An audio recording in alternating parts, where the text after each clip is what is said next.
Are you chairing today? I'm chairing today, yes, and it looks like it is 8:45 and we have a full day of work ahead of us.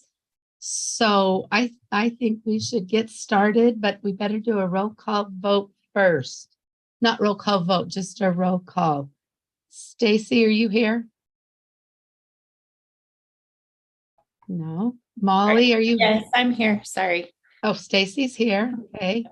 Molly, are you here? I'm here. Perfect. Chair Moss, are you here? Not yet. Chair Huntsman's here. Good morning. All right. So from my end of the world, we're ready to go. Deputy Superintendent Jones, how about you? Are you and your people ready to go? Yes, Madam Chair. Just a few administrative notes, if I may. We do have, may I just put those out real quick before we get started? So we do have individuals signed up for public comment. They've requested that they make their public comment specific to the agenda item. Okay. So my understanding is for example, for item number 1, so if you would just ask, for anyone to make comment on the item as we get to it. So it's item number 1 for school fees. There's a potential public comment on that one, right? There's definitely public comment, of course, on the waiver request on number 3. That item number 3 is public comment for item number 4. But then when we get to the item number 6, there's individuals that have signed up for public comment on that. So as we progress or move together, I'll just remind you, ma'am, that, people want to make public comment on specific agenda items. Okay. Does that make sense? That would be awesome. Thank you. Okay. So then, ma'am, if you'll recognize anyone that wants to make public comment on item number 1 before Angie does. Okay. I'm not sure if there's anybody specific to school fees for public comment, but if you'll just ask for those at this point, then we make sure that we did ask them for that. So great. Okay. Perfect. Thank you. All right. So if there's anyone online that would like to make a public comment regarding agenda item number 1, which is the waiver to request to carry over 15% or more of Title I funds more frequently than once every 3 years, would you please raise a hand or make yourself known? Madam Chair, Scott. Is that the wrong one? Yeah. We changed the order so we're dealing with the school fees rule first. Okay. 407. So we're asking for public comment on 407. Okay. Yeah, For rule R277-405, this 407, the school fees amendment. yes, ma'am. Yep. Okay. Thank you. Anyone raise their hand?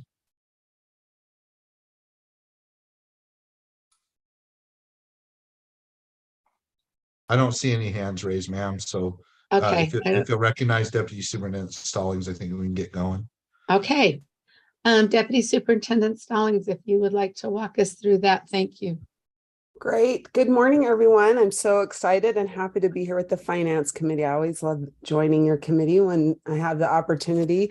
Just as Board Member Norton stated, I'm Angie Stallings, Deputy Superintendent Policy, and I'm here to discuss R277-407, which is the school fees rule. Just as a little bit of background, I know the board members are all aware, but for members of the public and other staff who may not be aware, the board currently has a reports and requirements task force that has been meeting to help support the board and staff's implementation of 2021 HB 300. That was a bill that the legislature passed requesting or directing the board to review a number of reporting requirements, both in Utah Code and board rule. Just a touch more background about the reports and requirements work. The committee members made requests of certain reports that they wanted to take action on first. School fees was one of the early items that the task force requested be reviewed. And so the draft rule that you have today has been drafted based on the recommendations from the reports and requirements task force. The main requirement or main change to the rule comes in section 14, which you should be able to see right now on screen.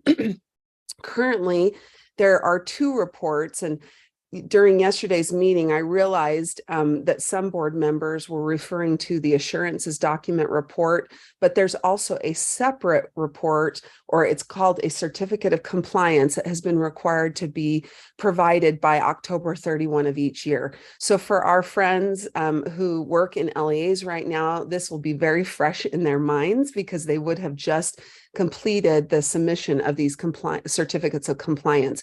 It's required for every superintendent and charter director, each principal of every school, so 1,100 plus principals, as well as the chair of each of our 100 and approximately 60 local governing boards. I won't speak for Barbie Faust. She is also here in the room and will be available for questions at the board's or the committee's discretion. But the staff presentation to the committee was that they've found that the compliance assurances are best supported by active monitoring or visits with LEAs rather than the submission of the certificates of compliance. And that generally most LEAs will state that they are 100% in compliance in those certificates of compliance. But then once a monitoring visit is done, the staff find that there are some things that may not be in compliance, not necessarily because the LEA staff are misrepresenting, but they may not be understanding the requirements as well. And those certificates of compliance are not an opportunity to help support to compliance, which the monitoring visits are. So that's my quick summary of now what you can see here is instead of annually LEAs submitting a certificate of compliance from those 3 different groups in each LEA, that now the LEAs will continue to collect the information and make that information available to the superintendent, which is really staff, when the staff conduct administrative reviews. That's what they call them, administrative reviews, but it's a monitoring visit. And you can see that there was a draft 1. We met with some superintendents and charter representatives. They recommended changing that term to monitoring so that we don't create a new term. There were questions about what an administrative review was, and we said, well, really, it's monitoring. So we're using the term monitoring, which is defined in R277-100 and is more commonly used. And then you can see that it's eliminating some of the elements that would need to be retained. But again, now we won't have that report proactively submitted by October 31st of each year, but the LEAs will have that available for when our school fees staff conduct monitoring visits. Just as a reminder, yesterday during the board meeting, when we discussed the reports and requirements task force for the 22-23 fiscal year, Deputy Jones mentioned that our staff are currently scheduled to conduct about 18 to 19 or visit with 18 to 19 LEAs this year. So that gives you an idea of what the monitoring will be like. The other thing I wanted to bring to your attention, and then I hope I'm not talking too much, but I'll stop and let you all let me know if you want me to go through other portions of the rule or not. The majority of the other changes in the rule are kind of technical. There was a statement that was throughout the rule 3 times. We deleted a couple of them and then inserted it in one place that made more sense. And then another section, there was a redundant portion. So I would just say, besides section 14 and then the section I'm about to speak to right now, it's primarily technical or clarification, but of course, happy to speak to any of the other specifics as the committee would like. This section right here, I know is probably, you may have received questions about why are we striking subsection 5 in section 4 of the rule, which states that an LEA may charge a fee related to students' enrollment in supplemental kindergarten. The short story is we have at one LEA, and we're still trying to find out the specifics, so I don't want to name the LEA, and we do need to find out more. But we believe we have one LEA who's not only receiving the 0.55 of WPU, but has also received OEK or full day K funding. and they are also still charging a fee to their students. And if you look at this language up here, subsection 1 allows an LEA to charge a fee for any activity that takes place outside of the regular school day. And this is where I don't want to speak too much, because I don't want to get too much into the legalese, Angie, over explaining, but I'll do my best to make it short and succinct. For a kindergarten student, if the LEA is only receiving the 0.55 of the WPU and is not receiving OEK or full day K funding, the LEA could state or arguably state that the regular school day for those kindergarten students is half day. So that then if they're providing a second, half of the day, that would be outside the regular school day and they could charge a fee. I would state that if the LEA is receiving for that classroom or that student the 0.55 and the additional funding from OEK or full day K, that now the regular school day for those kindergarten student is full day. And then you cannot charge a fee, because as you know, the Constitution states that you cannot charge fees for students in essentially grades K through 6, although the legislature has made an exception for 6th grade students who are in a secondary setting. So I feel like this language, personally, before 2019, this language, essentially something like this language was there. And we did have some LEAs who were charging fees for supplemental kindergarten.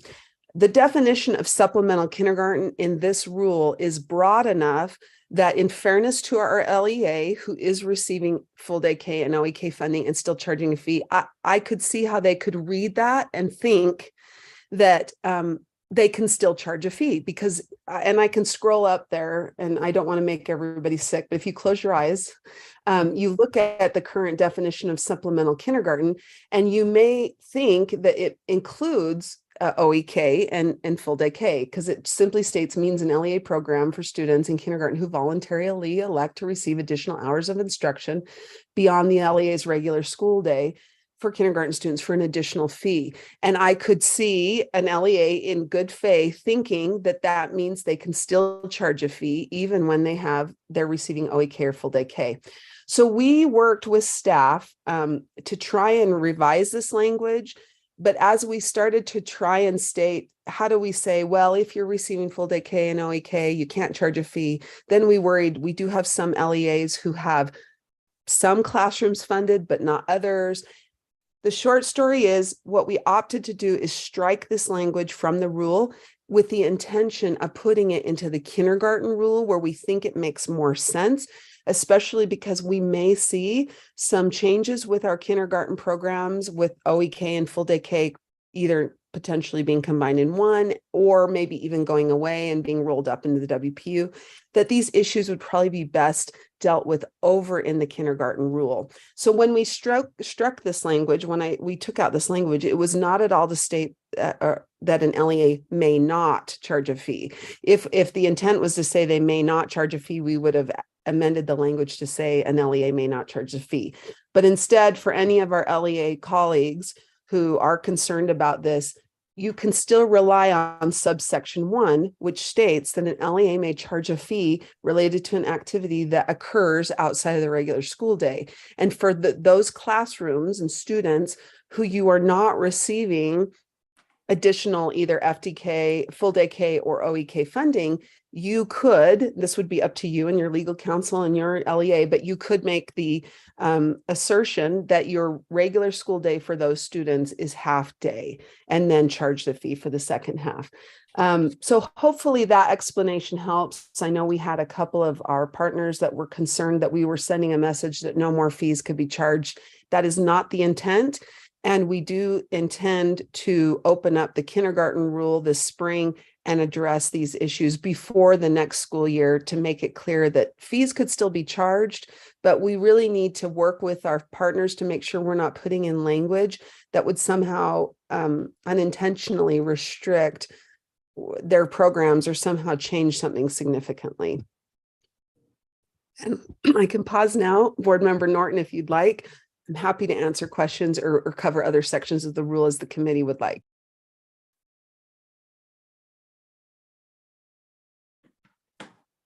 Muted.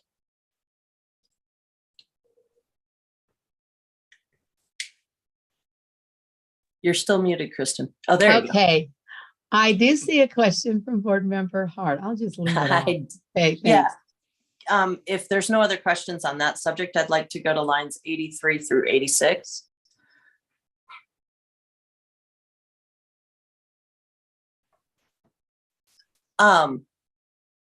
Just in particular, well, first of all, why did we need to add this in?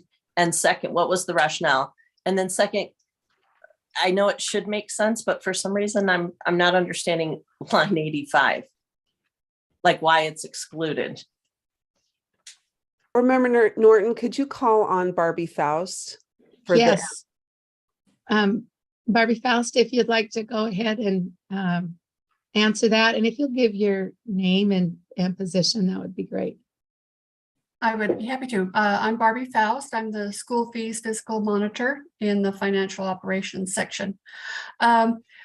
We had questions about the maintenance of school equipment. And a few months back, we had a meeting with Deputy Superintendent Scott Jones, kind of defining what maintenance of school equipment entailed. And we came up with that we didn't feel that maintenance of school equipment included the end of life replacement, like wrestling mats or something like that. The students who are using it throughout its lifespan could be charged a small proportional rate of that cost of that piece of equipment. And so we just kind of clarified, that there was a difference between the cost of, maintaining and keeping it in good working conditions versus just the end of life, it's time to replace it. So how does that, oh, sorry, Jared, can I follow up? You bet. Go ahead. How does that, so I'm just trying to practically understand that. So say a wrestling mat, because that's the example given. So you could specify a charge that says our wrestling mats are in need of repair, or not repair. You can't say it's in need of repair, but you can charge when you need new ones. It would be an account that would roll over. You would, it would build, so to speak, so that when the mat was end of life, needed to be replaced, that the schools would have that money available to replace that piece of equipment. Okay. But just the maintenance or, storing it, that was something that we considered maintenance of school equipment. So what would preclude a school from just replacing them more often than necessary when they could fix them because they have money they can charge to replace, but they can't charge to fix?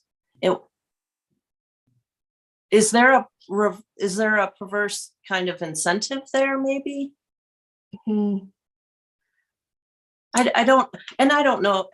I'm just trying to think through how that kind of plays out. And I'm a little worried that I don't know. I understand storing, but if I know that I'm going to be able to buy a new something, what's the incentive for the school to come up with the repair cost? And how would we differentiate between the two? Like if it's a rollover, so I think what you're saying is they could charge each year and roll over the cost. And so wrestling mats over 3 years, they've collected this money. Now they have enough. That does seem responsible, but they can't charge to repair it. I'm wondering where, I don't have a problem with the rule. I'm just, You're having the same discussions that we've had as far as the definition in textbooks has that statement that the maintenance of I know. school equipment is considered a textbook. And so I get questions all the time. What does that mean? And so Yes. we were trying to help define what the maintenance cost of school equipment, because school equipment, the definition is it's kind of vague, and it's very Okay. similar to instructional equipment. And Yes. I get this all the time. I said, what's the difference between school equipment versus instructional equipment? Because school equipment, as you see, it includes the saw and a 3D printer. Well, Right.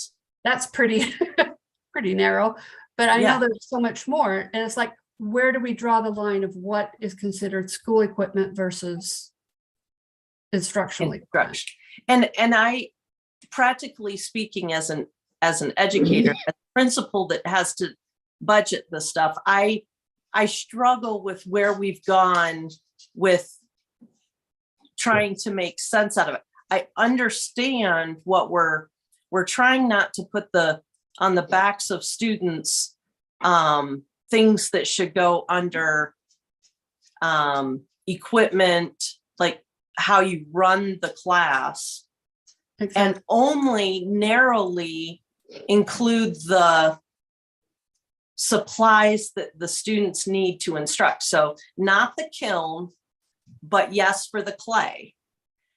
But I think somehow in what we've included and not included, we've created a lack of clarity, which I'm afraid will lead to students being charged for things they shouldn't be charged for. Molly, Member yeah. Hart, I see that Deputy Superintendent Jones has his hand up. I'm Oh, wondering if fabulous. he'd like to weigh in on this. Yeah, I can't see all of them. Sorry.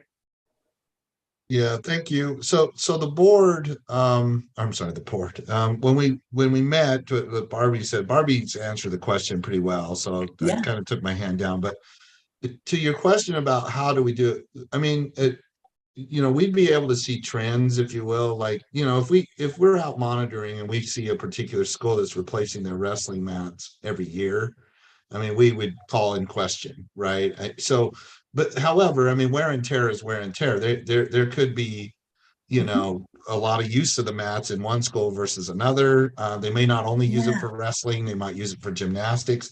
What we were really trying to do within the realm of the definitions of school equipment was to provide reasonable methodologies for replacement of equipment, right?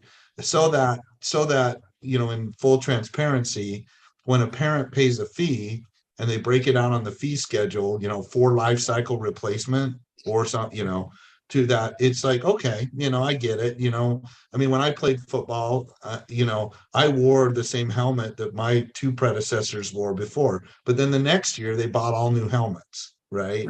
So there's refurbishment of the helmets every year. They take the stickers off, because we get stickers for how many tackles we made, things like that. So we really, and Deputy Superintendent Stallings and Darby especially can correct me if I'm wrong, but that's what we were trying to do, man. We were trying to balance trying to be, forthcoming on our application of the definitions, also conscientious about the fact that, hey, there has to be fund sources for life cycle replacement, and then do it too. But to your point, right, would it be a perverse incentive? I mean, possibly, but I trust that LEAs would do the replacement, they would do the repairs and the maintenance, but then up to the point where, hey, absolutely, at this point we need to replace it because it's not cost effective to continue to repair it and to do things like that. So it's, I think that. Thank you, Madam Chair. I also, but using that example, wouldn't it be fair that a student that a fee includes maybe the cost of refurbishing those helmets? I mean, why would a school have to pay for the refurbishing of the helmets but not the replacement of the helmets? And I just think there's a lot of, I don't know, and maybe it's just fine. I can see where this would be interpreted in 1,000 different ways, and I worry that our monitors have to really make some judgment call, and they do, and that's fine, I suppose. It just seems like we're lost somewhere in the weeds, and we could make it a little simpler or more consistent somewhere. I'm not worried about it enough that I would delay the rule. I just wanted some conversation around that so that I understood where it was going and why it was there. I do anticipate the rule creating more questions than we had previously. And so I don't know, maybe we need an example sheet or something as we distribute this to the LEAs, and they maybe to try to preempt some of the questions. I can see principals reading this and really coming away with a couple of different interpretations. If we're fine with those interpretations being different because it's dependent on context, then great. It was hard for me to understand it, so I felt like I needed to ask. So thank you. And thank you, Barbie. I do feel like the committee understands very much the rub there and will direct our LEAs appropriately. Thank you. Barbie, did you want to make a follow-up there? I just wanted to add that we have been instructing and training the LEAs that on their spend plan, that we would like to see a formula that, that spells out, that cost, if it's $5 or $10, whatever that is. This is our anticipated cost. This is the, amount of years till we replace it and the number of students we anticipating, so that parents can see that. I mean, it's full transparency, like Scott said, that, it's not a gotcha later on. Oh, by the way, we're going to charge you $20 to replace mats. So. Gotcha. Oh, I like that. Thank you. All right, Chair Moss. Thank you, Vice Chair. Thanks for chairing. I got a question on lines 364 down to 382. I'm going to lower my hand now before I forget. There we go. And this came up, we had some discussion about this, I think, in the Reporting and Requirements Task Force. Wait a second here. Am I looking at an old draft? Can you tell me the lines again? Remember, Moss? Yeah, Sorry. 364 to 382, but I'm sorry, I may be looking. Okay, no, that's right. You know what? I think I'm looking at an old draft, but I'm seeing the main issue there. I probably printed the wrong one off the website. So we do have proposed here, at least as I understand it, to drop the written notice to parent and instead put it on the website. Is that correct? Is that the effect of the proposed change? Barbie would probably be the best one to answer that, unless Deputy Jones. Well, I did talk to AG Coisenberry and Ashley, is it Beal? Is that how you say her last name? And they, because I asked that, a written notice, if it had to be like a hard copy written notice, and they said no, that it could be an online version. And so this saying written notice was kind of confusing, and it wasn't being, consistently handled in the district. Some people would, have it on the LEA's website. Some people may have it on the registration. So we brought it all together to say it's listed on the website, and these are the copies that you have that need to be posted to your website, along with your fee schedule and your fee policy, because those are already required to be posted on every school's website. But this is just saying, and put these notices posted on every school's website as well, because that will kind of kill two birds with one stone, so to speak. They'll give the notice to the parents and to supply it with, to every parent, have it available, so. Can I follow up? Deputy Superintendent Jones has his hand Oh, raised. there we Let's go. see. Madam Chair, if you could let Member Moss, mine is specific question to line 17 and 18. So Okay, if we could all right. finish with So them go and ahead, then follow jump up. back up to that. Thank you, ma'am. Follow up then, Chair Moss. Okay. Thanks, Barbie. Just to clarify then, I guess, because I am concerned that we get notice to parents for a couple of reasons. And number one, just of course, so they're aware of the opportunity to seek a fee waiver. And I worry that perhaps some of those who are most in need are perhaps less likely to be monitoring the website. And so could you just clarify again, was this requiring this to be mailed or emailed? And now it would be, when it says written notice, what was being done? What was the intent, and what are we removing? I just want to make sure we're not removing any parent notification process that we already had. And I think partly that's because the parent should know. Second, it kind of occurs to me as we're trying to dial back a little bit of the reporting burden from LEAs to us, that parents play a role in sort of monitoring. We've talked about how we're going to try to make sure we monitor, right? And so the more parents are aware, and maybe I'm missing this, but it looked like we were dialing back one form of notice to parents. So what would this remove the requirement to do that's currently being done? And I'm sorry if I'm dense. You covered several ways that we do provide notice. Which of those would not be required if this goes in? This is the same requirement. It's just that we are giving clarification that it needs to be posted on the website. It's also required that they give the fee schedule and the fee policy with every registration for every student. So every parent receives that information in that form, but then there's also this other requirement to have these additional documents posted on the website with links so that a parent can download them, read them. Because we had some that were including it with registration, some that weren't, some were putting it on the LEA, some were putting it on the school, some weren't even providing this information. So we're just trying to clarify what that requirement means. Yeah, okay. Member sorry. Moss, Cole Shakespeare's got his hand up. Let's see what he has to weigh. Would you want to weigh in on this too, Cole? Yeah, Okay. I do. So I'm Cole Shakespeare. I'm the fiscal monitor team manager. So Barbie's on my team. She's our school fees expert.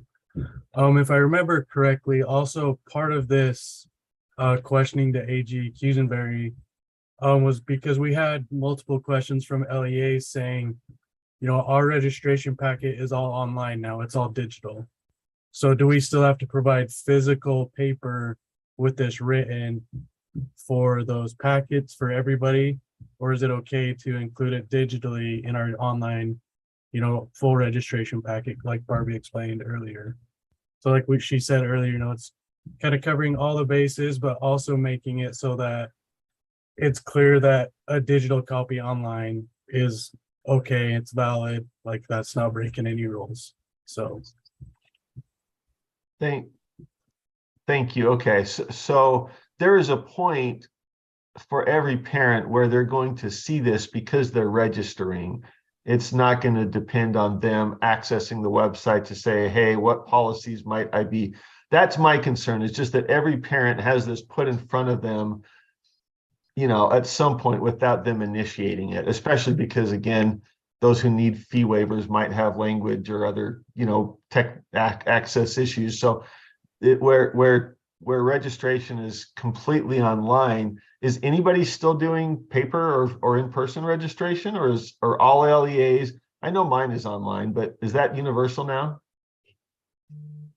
It's pretty much online. We see a couple that have paper available for parents that may wish to have it that way, but I don't know of anybody that doesn't do online registration. Yeah, okay, thank you very much. I just want to make sure we're, not missing any notice, but it sounds like we're covered. Thank you. Deputy Superintendent Jones. Yeah, and I apologize, Madam Chair, if I missed it, but can we go up to line 17 and 18? You bet. Because that's stricken, and just, so I had got some inquiries from the field, and I apologize, I didn't run them past Deputy Superintendent Stallings yesterday. But they're curious on why this is being stricken. I mean, it doesn't mean that we don't have to adhere to the permanent injunction, or could we just maybe get some clarity on the reasoning behind? And I apologize if you already did it and I missed it, but I don't remember doing it. So thank you. Thanks. Board Member Norton, may I Yes. proceed? Yes, ma'am. So, it's a great question. And the reason we're striking it is the permanent injunction explicitly requires the certificates of compliance to be signed by those 1,400 people. And so we are, in a sense, and there's a couple of other things here and there. I don't know how much you want to get into the permanent injunction discussion, but even the task force back in 2018 made recommendations for a couple of things that differed from the permanent injunction. There are two schools of thought, and I'm not going to make a legal opinion here because it would really be up to our AAGs or an individual LEA's attorney to give that counsel as the counsel for those entities. But there's essentially two schools of thought. One, that because the permanent injunction was from 1994 and both the legislature and the state board, but primarily the legislature, have changed school fee laws so significantly since then that the legislature's action and this board's actions have kind of trumped or superseded the permanent injunction. On the other hand, I know there are people who believe that that's not the case. The permanent injunction is a permanent injunction. It is still open. It's and that it trumps whatever we have in Utah code or board rule or controls it. I think if we really wanted the answer to that, it would require some sort of continued litigation or opening up of that. I'm personally not advocating for that. And then it would be up to the judge to decide. But because this certificate of compliance requirement was a very large portion of that permanent injunction, and we are now striking it, it made sense to also strike the permanent injunction because in some ways by doing this, we are stating that as policymakers, the Utah, legislature and the state board are policymakers in establishing law for our LEAs, that we're kind of moving beyond in some ways the injunction and I think Barbie articulated really well, and I hate to speak for you, Barbie, so you correct me if I misrepresent you. But when she was presenting the reports and requirements task force, she said it's very clear that the intent of the certificates of compliance requirement in the permanent injunction was to ensure compliance and that based on our school fees and our staff's experience, and Barbie has about 3 or 4 years now with school fees, that the certificate of compliance is not ensuring compliance. It's not a teaching tool. It's not a training tool. And that monitoring has been more effective in ensuring or checking compliance and supporting our LEAs to compliance or to be able to comply more so than the certificate of compliance. And so that is why the reports and requirements task force, also heard that feedback from Barbie and team. And they did give a couple of options, not just to eliminate the certificates of compliance, to the reports and requirements task force. Hopefully that helps, Deputy Jones. But it's if we're not going to follow the permanent injunction letter to the law and essentially issue, do every single thing that's in there, it's probably time to strike reference to it and then leave it up to others to determine how much or whether that permanent injunction controls or should supersede or trump whatever the Utah State Legislature or board does as far as policy making.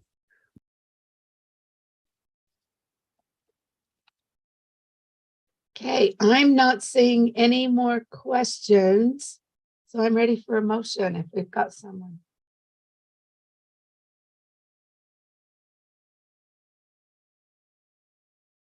And Board Member Norton, I apologize, but this should state draft 2. We did make some Okay. changes, so whoever makes the motion, if you could use draft 2. Okay. All right. Thank you, Member Hutchings. I move that the committee approves R277407 draft 2 on first reading and forward to the board for approval on second and final reading. Okay, did you want to speak to that? I think we've had a really healthy and helpful discussion, and I think these are helpful and changes.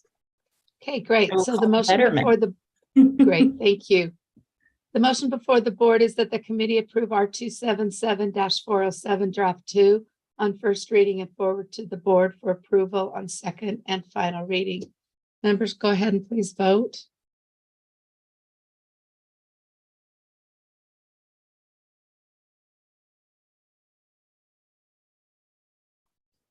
So we're voting through the system and you're just not calling it out, right? Yes, is that okay? Yep. All right. Hey, is my video showing? It is. Oh, good. I can't, It is. Am You I- got the, if my part's straight or something on my you hair, were but I can't get it to show up on my screen. So, right on cue. Yeah, with your fancy background and everything. all All right. right. I'm waiting. Board Member Hart. All right, so that passes unanimously.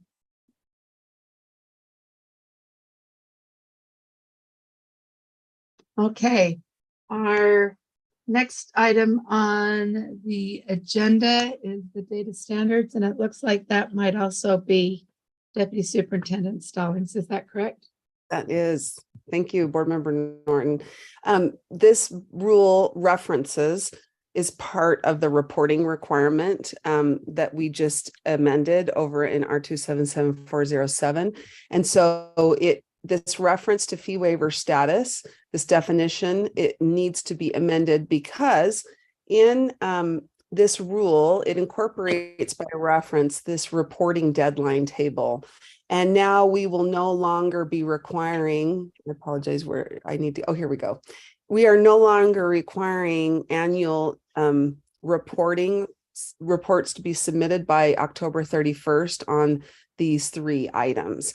And that's related to 407. And instead, remember, they'll be maintaining information which will be checked when monitored. So we just needed to update 484 to be it now that if we're going to change 407 as we just did. And so that is all that 484 is doing, is eliminating these 3 reports. All right, any questions? Board, yes, go ahead, Member Hart. I was ready to make a motion if Well, that someone, would be great. Go ahead and make a motion. well, would someone please put it on the If it- screen for me, yeah. please? I move that the committee approve R277484 draft 1 on first reading and forward to the board for approval on second and final reading. Did you want to speak to that? No, anytime we can cross things off that list, I'm happy. Great. Okay. The motion before the board is that the committee approve R277-484 draft 1 on first reading and forward to the board for approval on second and final reading. Members, go ahead and please vote online.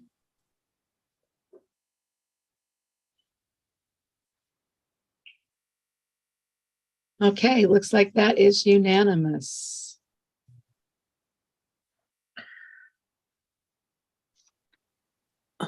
Thank you, All Board Member right. Martin. I am going Yes, ma'am. to leave at this point to head over to lawn licensing. Thank you so Thank- much. Thank you so much for your help.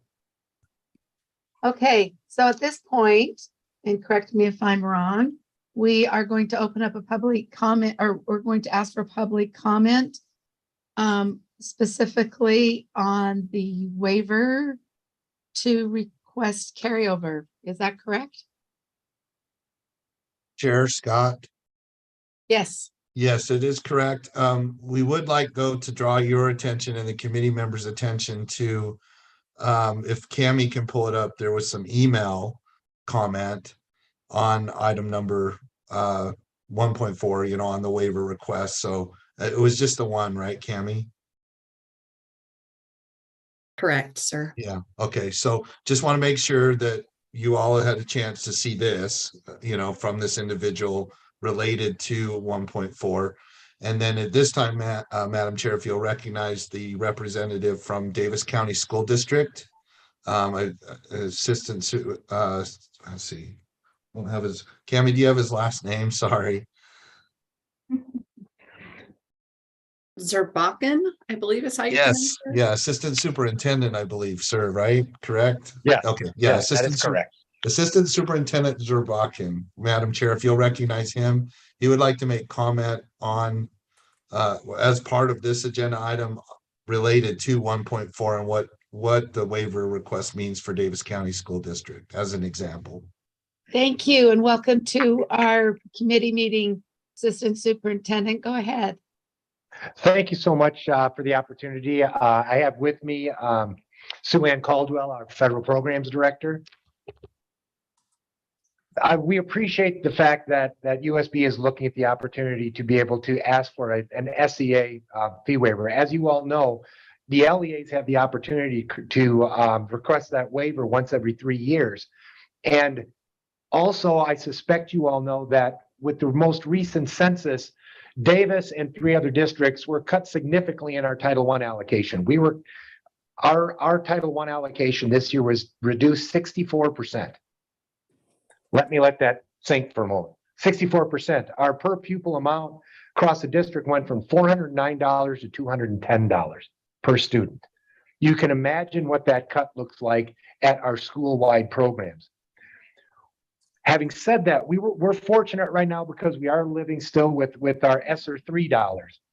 And we've been able to use our ESSER $3 to minimize that one-time impact of that 64% cut. So we backfilled Title I dollars with ESSER dollars to provide those services at our school, with the hope, knowing that our ESSER dollars are going to sunset when we get to September, of stretching out that reduction, that 64% reduction, over 3 years rather than absorbing it at school in 1 year. If we were to reduce in 1 year that 64% across all of our 16 title schools, it would be a draconian cut, and really we'd almost have no program. So what we're able to do is backfill with ESSER dollars and hold on to our title dollars so that we can spend those next year and the year after.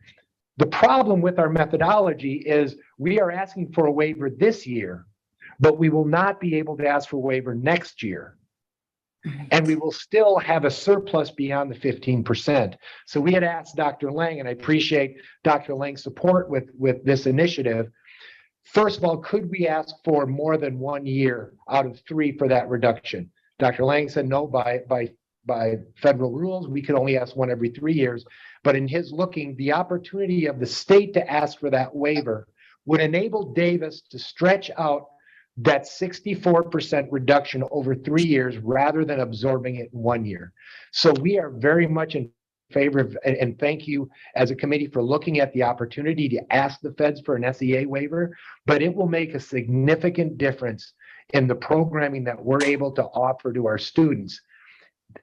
Not getting that waiver puts us back in that position of certainly we can spend the dollars, but we're not going to spend them efficiently for our students in conjunction with our ESSER dollars. We will end up hitting a funding cliff at the end of this year that we'd like to be able to avoid.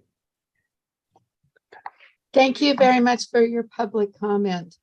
Is there anyone else who wanted to make a public comment on this particular issue? Madam Chair, Scott? Yes, sir. If I may, I just want to check in. Have a spreadsheet or a document that you want to just show, sir? Yes, that would be great. I do Okay. know Dr. Lang. I sent that to him. Yeah. There we go. Yeah. This so looks at, go ahead. yeah, This looks so at where Madam- Davis, Yeah, go ahead. Go ahead. this looks where Davis has been from 19 to 23. In terms of our Title I allocation, the change, what the 15% carryover amount is, what our per pupil spending, what our free and reduced numbers. I mean, not germane to this conversation, and we've had it with Dr. Lang. as well as a number of others, is the fact that our free and reduced numbers haven't changed dramatically over 4 years. They've stayed relatively flat, but as you can see, our allocation, because of the federal formula, Davis and 3 other districts really took significant cuts. Different conversation I'd love to have sometime, and we have with Dr. Lang, but what you're looking at is last year, knowing this cut was coming, we went ahead and shifted funding from ESSER dollars to Title I dollars to be able to save Title I dollars going forward, so that when ESSER dollars are extinguished, we'd be able then to use Title I dollars and maintain our programs beyond the cutting year of 23. That's what we've attempted to do. Unfortunately, fortunately, we have to ask for the waiver this year for that $2.5 million, and we'll be granted that waiver. But next year, we will be beyond that 327,000, which is the 15% carryover on this year's allocation. We are hoping to carry over more than that.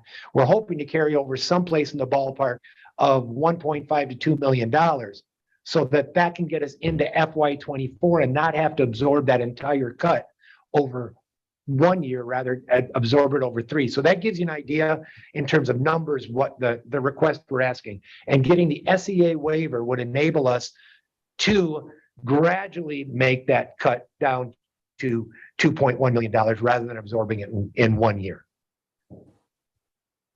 Madam Chair, Scott. Yes, sir. I'm sorry. So I see Board Member Hart's hand raised. I just wanted to point out that this is the reason why we wanted at least one example for you as the committee members to see, because it would pretty much apply to the other ones as well.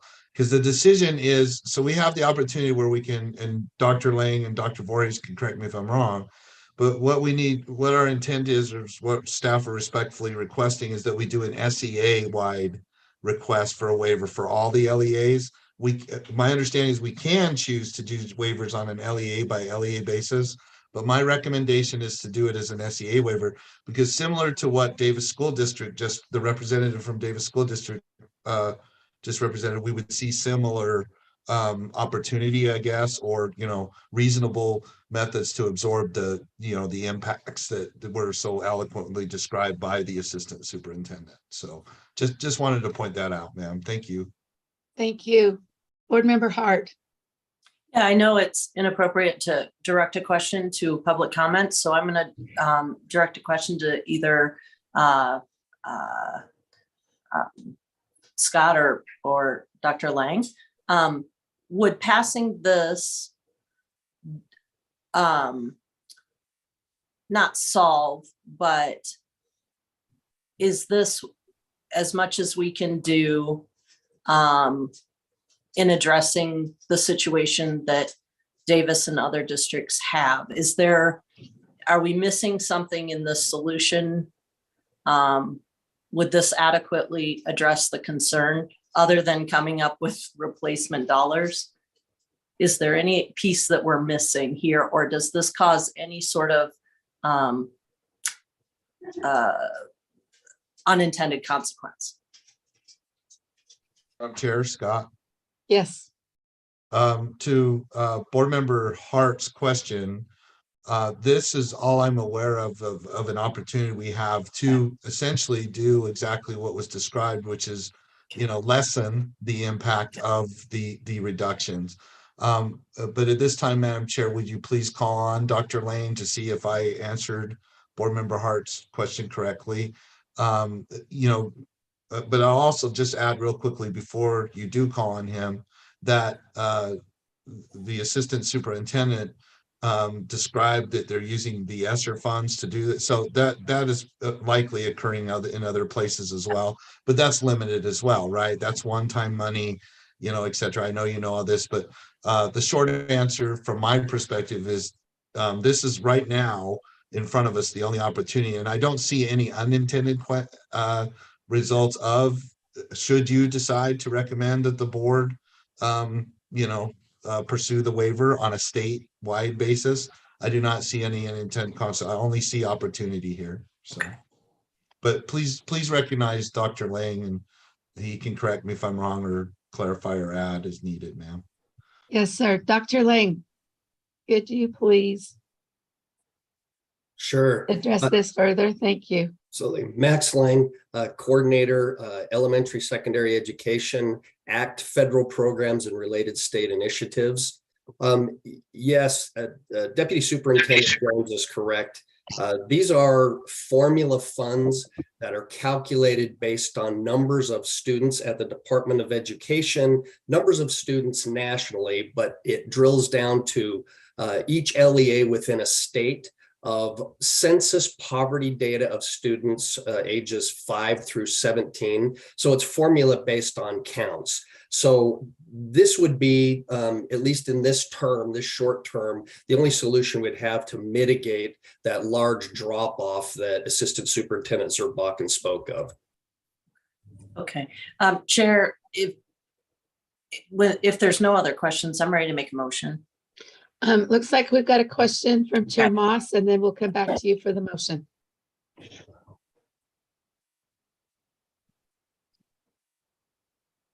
Chair Moss, did you?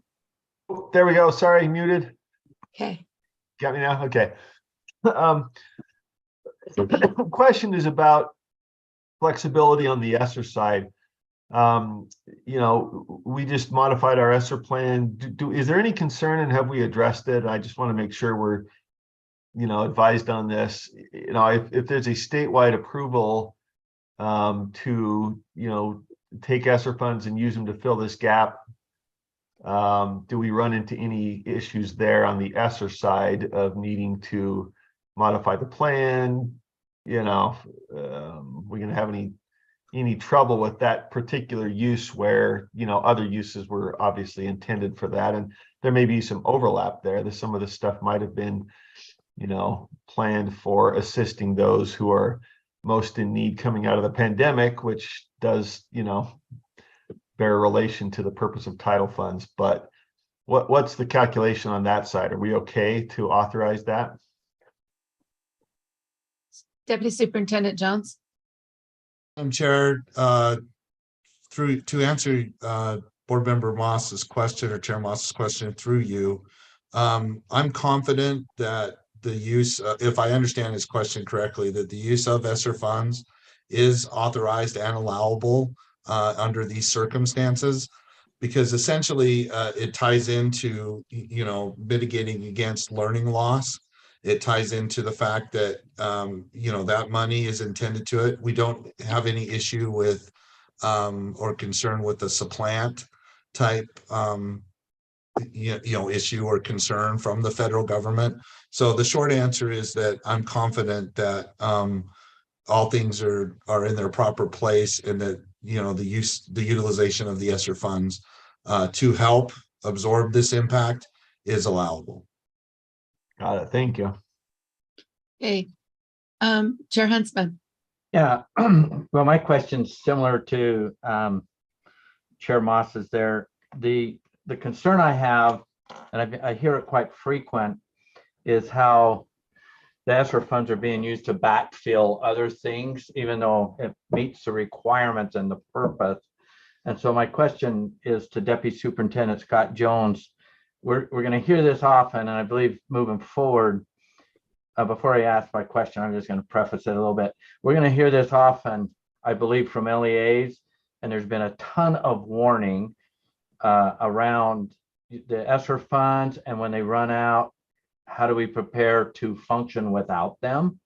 The legislature's warned, we have warned in this space. And so my question is to Deputy Superintendent Scott Jones, Madam Chair, if you can direct it, is what is he doing to keep that warning, that red flag, to communicate with the LEAs on the ESSER funds? Now, I know this is, and the second is, in this space of Title I, I don't want to mix the two together, but if we, with this waiver, are we setting ourselves up for, I understand the need, but I guess the question is abuse with this waiver that's going to just come back and haunt the board in 2 to 3 years from now. because we're seeking this waiver. I'm seeking the unintended consequences, but I want to be prepared for them if this moves forward. So that's my question. I have two questions. Unintended consequences on this, and then the second is, are we very, very proactive in our communications with the LEAs on the ESSER funds? Roger. Okay, Superintendent Jones, yes. Sure, yes. Madam Chair, short of billboards up and down the I-15, we have really been as clear as possible, both in writing, verbally, with the business administrators on what amounts to the temporary status of ESSER funds. As it relates to this as well, I mean, we're not presumptive in the sense that we would start to communicate until such a time as the board directs pursuit of the waiver. However, in the interest of preparing for your decision, we have been adamant about the fact, and I really do think this is clearly understood, and it was well articulated by the representative from Davis County School District, that they are clearly of the understanding that this is it. While it's an opportunity, it is a one-time opportunity, and that it's only designed to absorb, what unfortunately was the impact of such a large decrease in this particular funding amount. It allows for, a softer landing, so to speak, but the clarity is certainly out there for all of those districts that are using ESSER funds to supplement these losses and to ensure that services continue. They're very well aware that that money is going to run out, and they're continually looking or striving for methods or processes so that when it does run out, they can continue to provide the same level of service to the students that they did before. And I wasn't really trying to come across sarcastic. I was just trying to emphasize through you, Madam Chair, to Chair Huntsman, that we are very focused and oriented. So any training opportunities that we've had, like so recently we had the school finance training, we emphasize the one-time type status of these types of funds, and that it's incumbent upon LEAs to plan accordingly to get to that. So the other piece to this, though, is at the same time, I believe that there's very minimal risk of unintended consequences should the board approve pursuing a statewide waiver for us to allow them to utilize, with the federal government, to allow those carry forward balances to come over.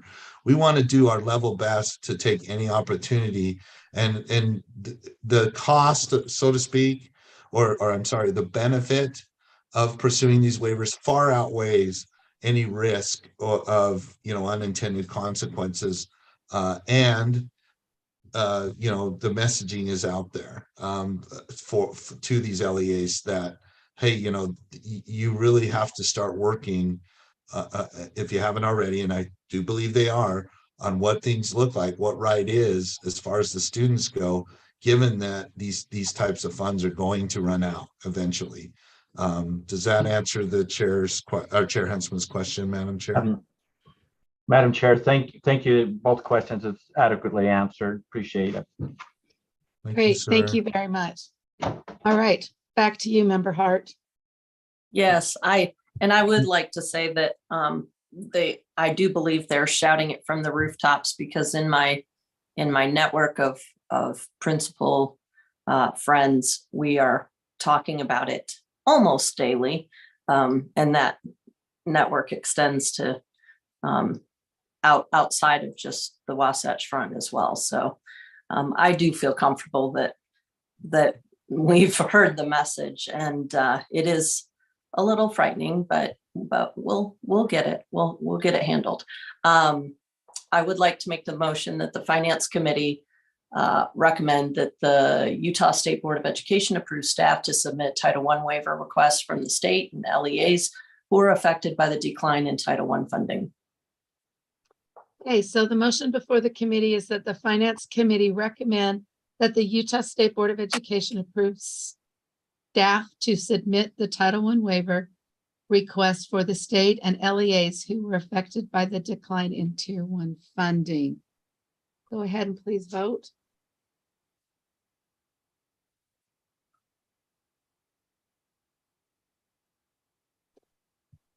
And all right, I see everybody's vote there, and that was unanimous. Okay, our next item on the agenda is the trust lands and distribution of funds. And I understand that we have a person who would like to make public comment on this. Yes, ma'am. Hi. It's Jay I think it's Blaine, ma'am. Jay Blaine. Yeah, Mhm. from UEA. Great. Yes. Thank you, Mr. Blaine.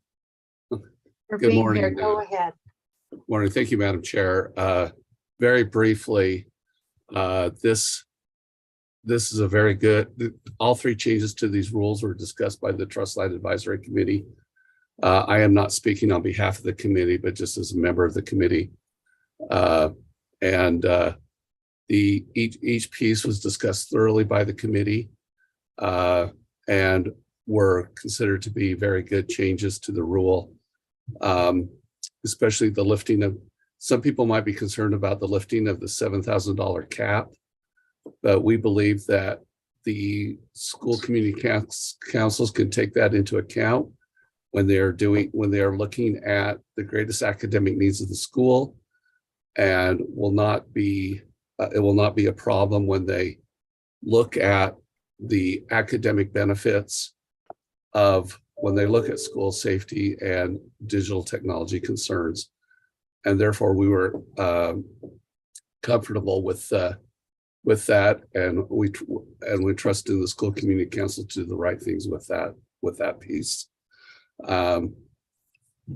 Thank you for your consideration on this rule.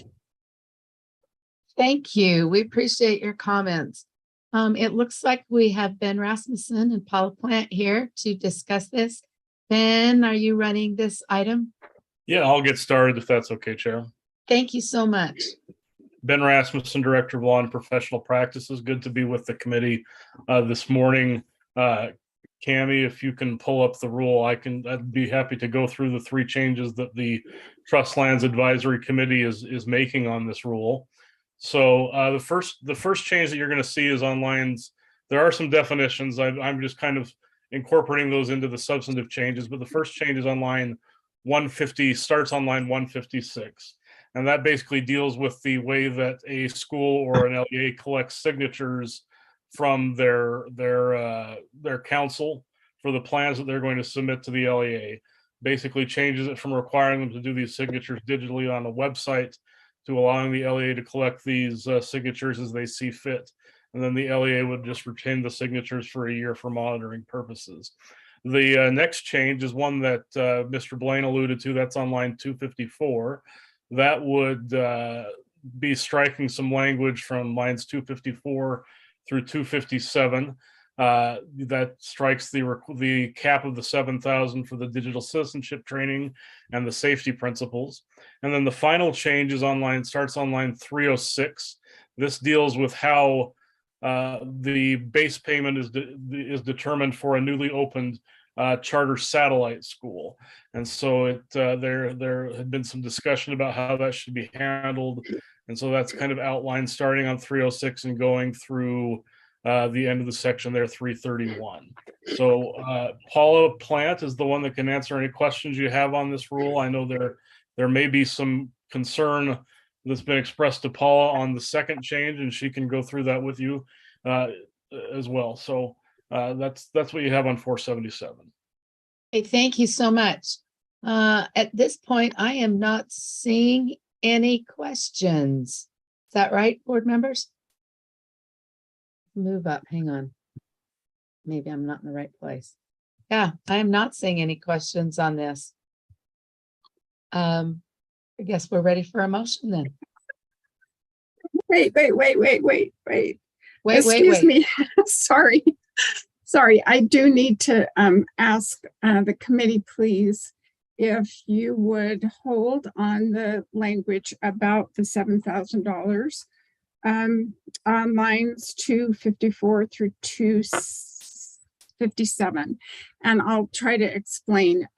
When this language was put into the rule, it was part of an agreement with Representative Stratton, who ran the bills related to digital citizenship and school safety. And we agreed at the time that we would put part of it in rule so we didn't have to go back to the code to change it. I've been communicating with Representative Stratton over the past several months, trying to make sure that he was comfortable with this change. And he had kind of indicated that he was until I actually showed him the language. And at that point in time, then he wasn't comfortable. My meeting with him was after the last meeting with the Trust Advisory Committee. His recommendation has not been to the Trust Advisory Committee, and I'm not certain they would support it. The other two changes in this rule are time sensitive. The one on 254 through 257 is not. And I'm just requesting of the committee if you would reinstate that language until the Trust Advisory Committee and Representative Stratton have the opportunity to come to agreement about what that language should look like. So at this point, are we pulling this item from our agenda? Is that what you're recommending? Sorry. No, Chair. The request Okay. is simply there be a motion to not strike amend? 254 through 257. Yeah. So a motion made to reinstate the language that's there. We're still asking that the committee pass the rule, but just that we reinstate lines 254 through 257. Okay. Chair Moss. I have a question before that motion. It sounds like somebody can tee up the appropriate motion, but I am curious about the signature and just what's the impetus for that change? And are they now allowed to do it either way? I served on community council. I remember trying to get signatures, what was the basis, the need for the change? I guess number one, and two, can they still do it either way? May I respond? Yes, thank you very Okay. much. Yeah, so as you have explained, Board Member Moss, sometimes collecting the signatures has been a bit of a challenge, especially for principals. And so we had a conversation with the Trust Advisory Committee about perhaps even doing away with the signature form collection. And we had the groups that are represented on the Trust Advisory Committee go back to the groups that they represent. In addition, we assembled a parent group so that we had more parent input, because this is really in part a protection for parents that they are involved in the process. And what we received back was that the signature collection was important, but it wasn't being handled in a way that was very meaningful. And so the recommendations that came back from all of the groups pretty uniformly was that the signature collection should happen at the same meeting, if possible, at the same meeting when the plan is approved, so that there's a connection with what the councils are involved with, their responsibilities. And then those signature forms would be provided to the local school board at the time the school board does the approval. Because part of the purpose initially was that it would be a tool for local school boards to understand how their school community councils are working. But what we were finding was that in most places, not all, but most places, the local school board never saw the forms. So this puts in place the, hopefully, based on their recommendations, a more meaningful way for the signatures to be collected and provided to the local board. So this, I think the second part of your question is, can they continue to do it either way? And if the district wants to do a signature collection online, they could continue to do that. But it will be the responsibility of the local school board to determine how the method they want to have that happen. Instead of it being after the fact with principals trying to collect signatures and people that don't know what they're signing or why they're signing it, we're hoping this will result in a more meaningful experience. Got it. Thank you. Hey. I thought I saw Chair Huntsman's hand. Did you still want to make a comment? My question was answered. Thank you. Okay. And Great. thank you. All right, so we first need to make a motion to reinstate that language, or we just You read can make that the motion into- all in one, or however you want to do that. all in one? Okay, anybody want to give us go at that? Oh, go ahead, Chair Moss. Thank you. Sure. Oh, there it that is was on your language. line. Okay. I yeah. move that the committee approves R277-477 draft 1, reinstating lines 254 to 257 on first reading and forward to the board for approval on second and final reading.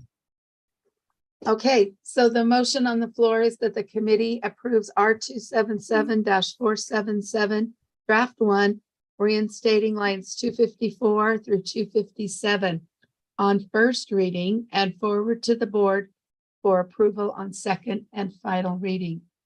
Go ahead and please vote.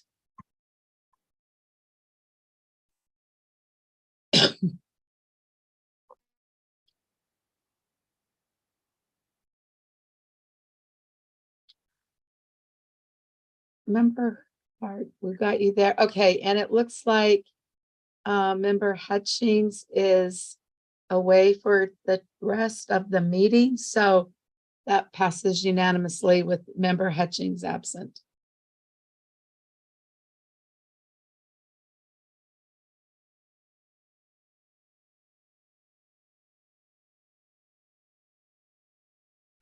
All right. Next up on our agenda,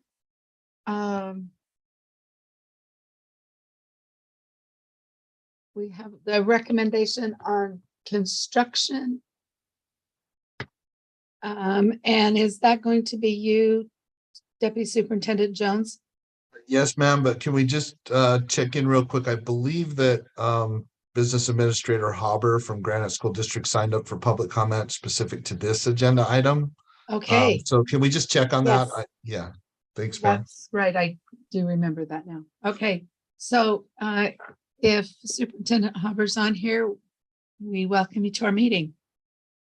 Thank you. I appreciate the upgrade too. I think I'm still just the business administrator. At Oh, Granite I'm School so District. sorry. The very important business administrator that we love dearly in finance. Great. Thank you. Appreciate that, Madam Chair. And thank you for the time to speak to this particular agenda item. We have been through a long path trying to determine what the best approaches and concepts are for school sites and school constructions in the state of Utah. And in fact, some of the ideas that have come out in the governor's recommendations are items that have been in legislation in the past, but have actually failed in the process. I think some of that is due to the constitutional charge that you as a board have, which is the general control and supervision of schools, which would include the facilities that house our students across the state. And so I'd like to just call that out, to please keep that in mind, that you have a very important responsibility and that your construction office serves a very vital role in that process. Interesting that this comes up today. Just last week, we had a UASBO fall conference at which the auditor, John Dougal, came and talked about school plants and the particular report that we have to submit to the transparency website. At that meeting, we'd let him know that that process was actually duplicative because there is the SP4 form that we complete as part of the pre-construction checklist with the USBE. And the very same data there shows up in the SB4.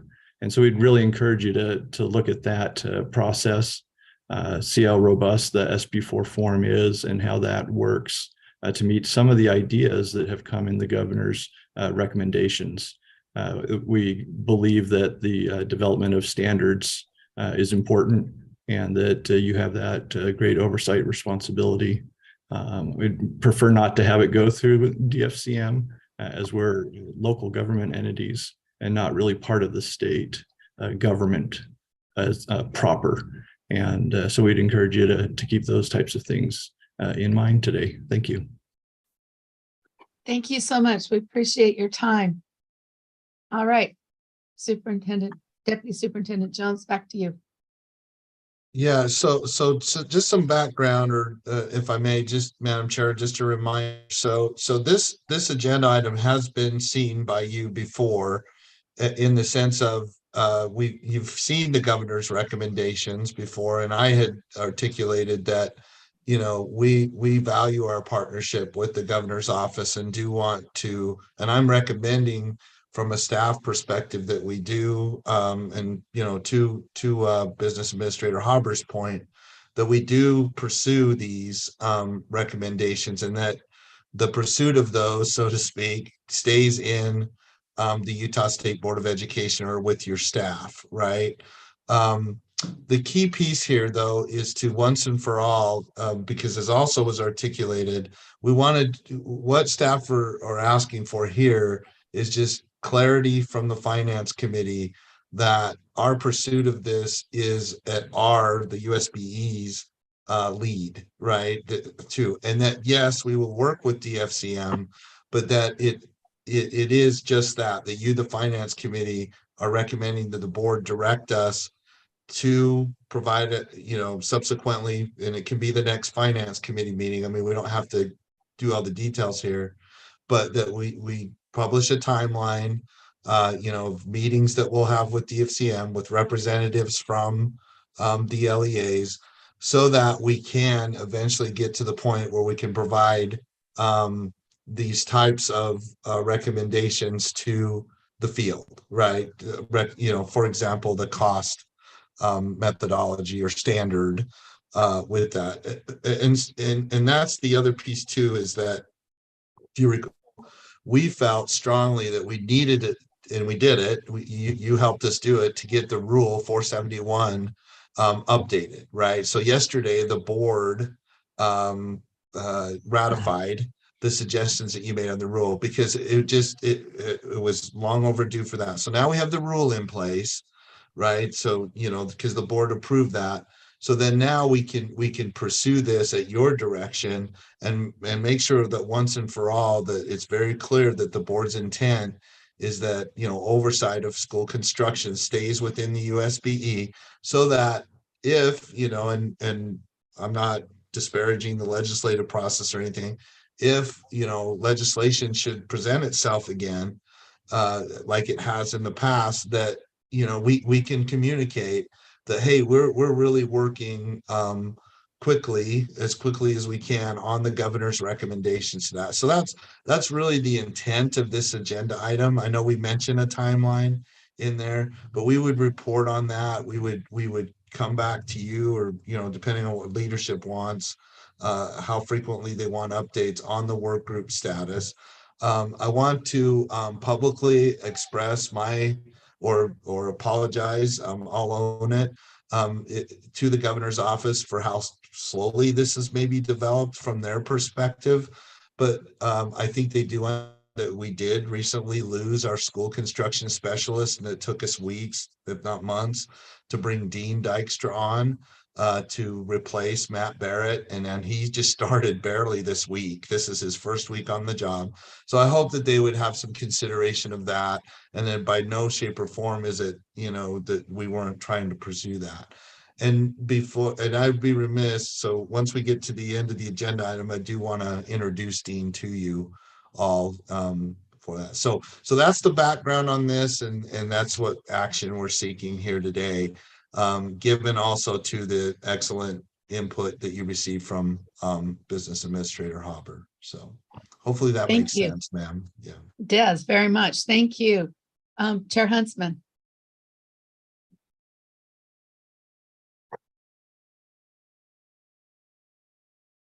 If you're speaking, we can't hear you. Oh, there you go. I appreciate his comments also on this, but I don't know if an apology is needed on this process. This is a big change and a big thing, and it's like a big ship moving.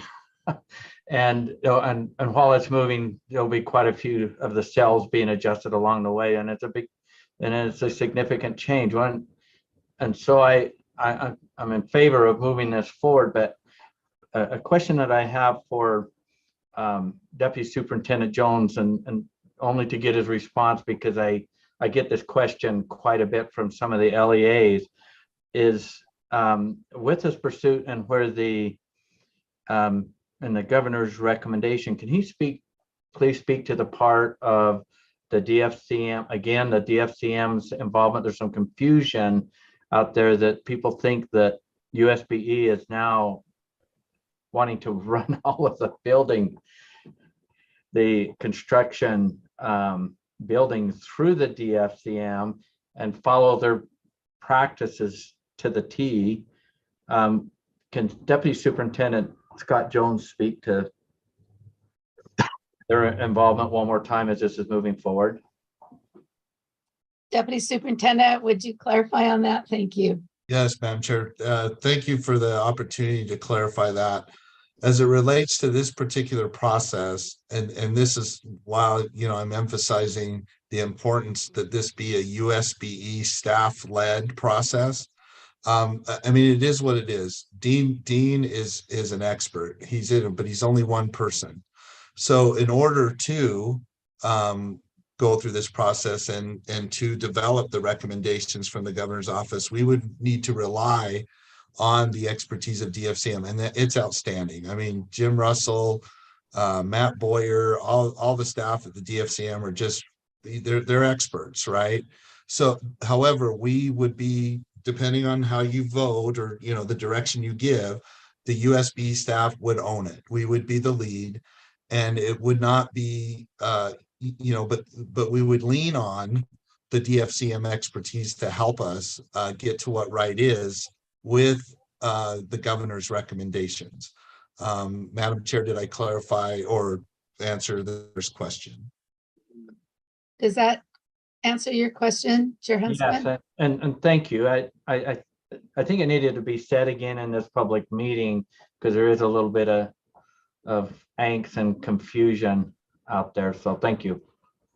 Great, thank you so much. Chair Moss.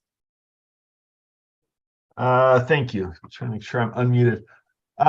Just a comment or two. I think, and as I've enjoyed the opportunity to discuss this with Deputy Jones, the governor's office, and some of our local folks, there is a concern has been expressed that USBE maintain, you know, responsibility for this. Also, that we respect the local decision-making process. And I see this as an opportunity to empower that local process. I've just been involved in this in Wasatch as we're looking at new construction, and we're booming, and you know, the questions that come up are how can local citizens make sure they're aware of options, that local board members are aware of options, that we know best practices, that we have comparables. And so I think the governor's recommendations would allow us to help in that role to empower those folks that are closest to those decisions.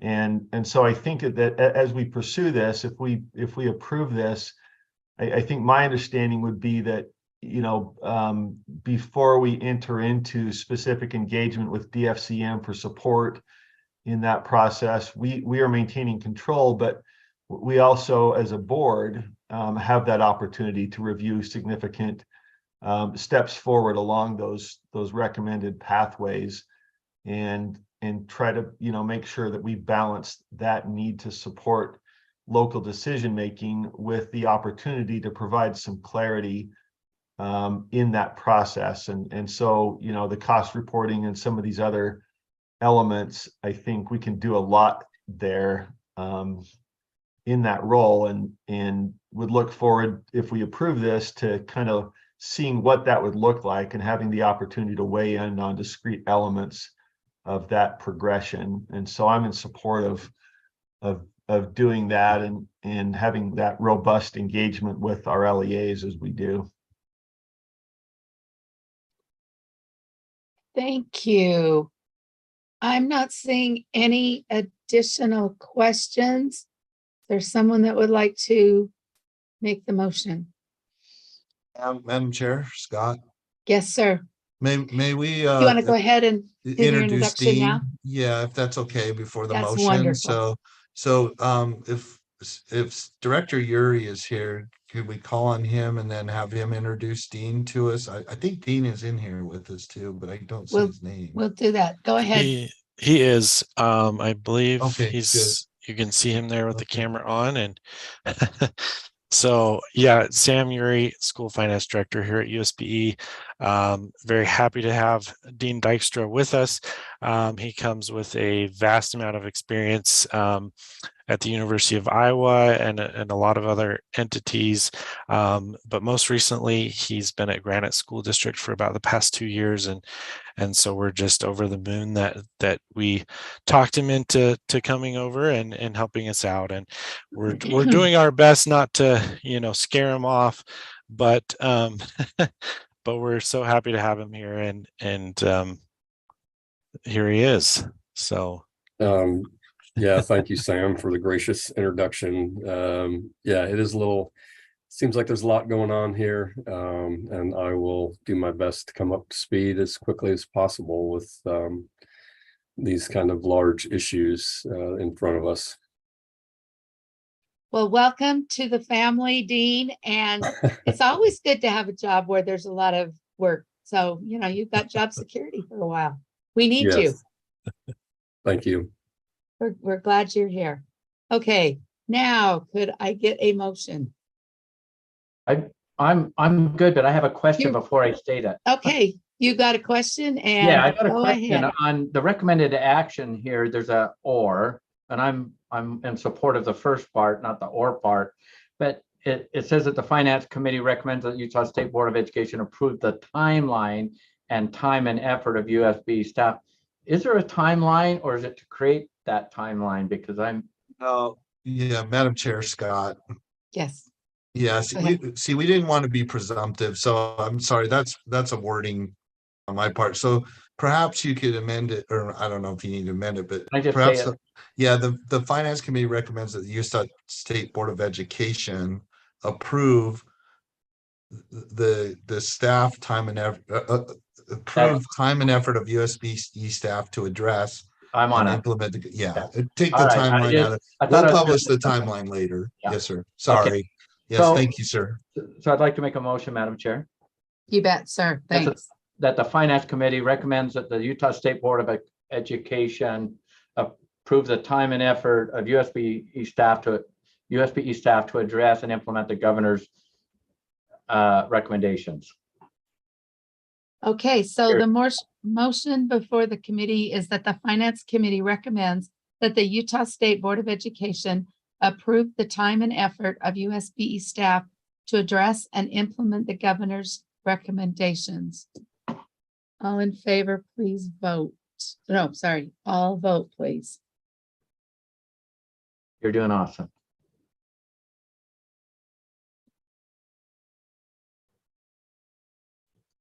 All right, it looks like that was unanimous. With member Hutchings absent.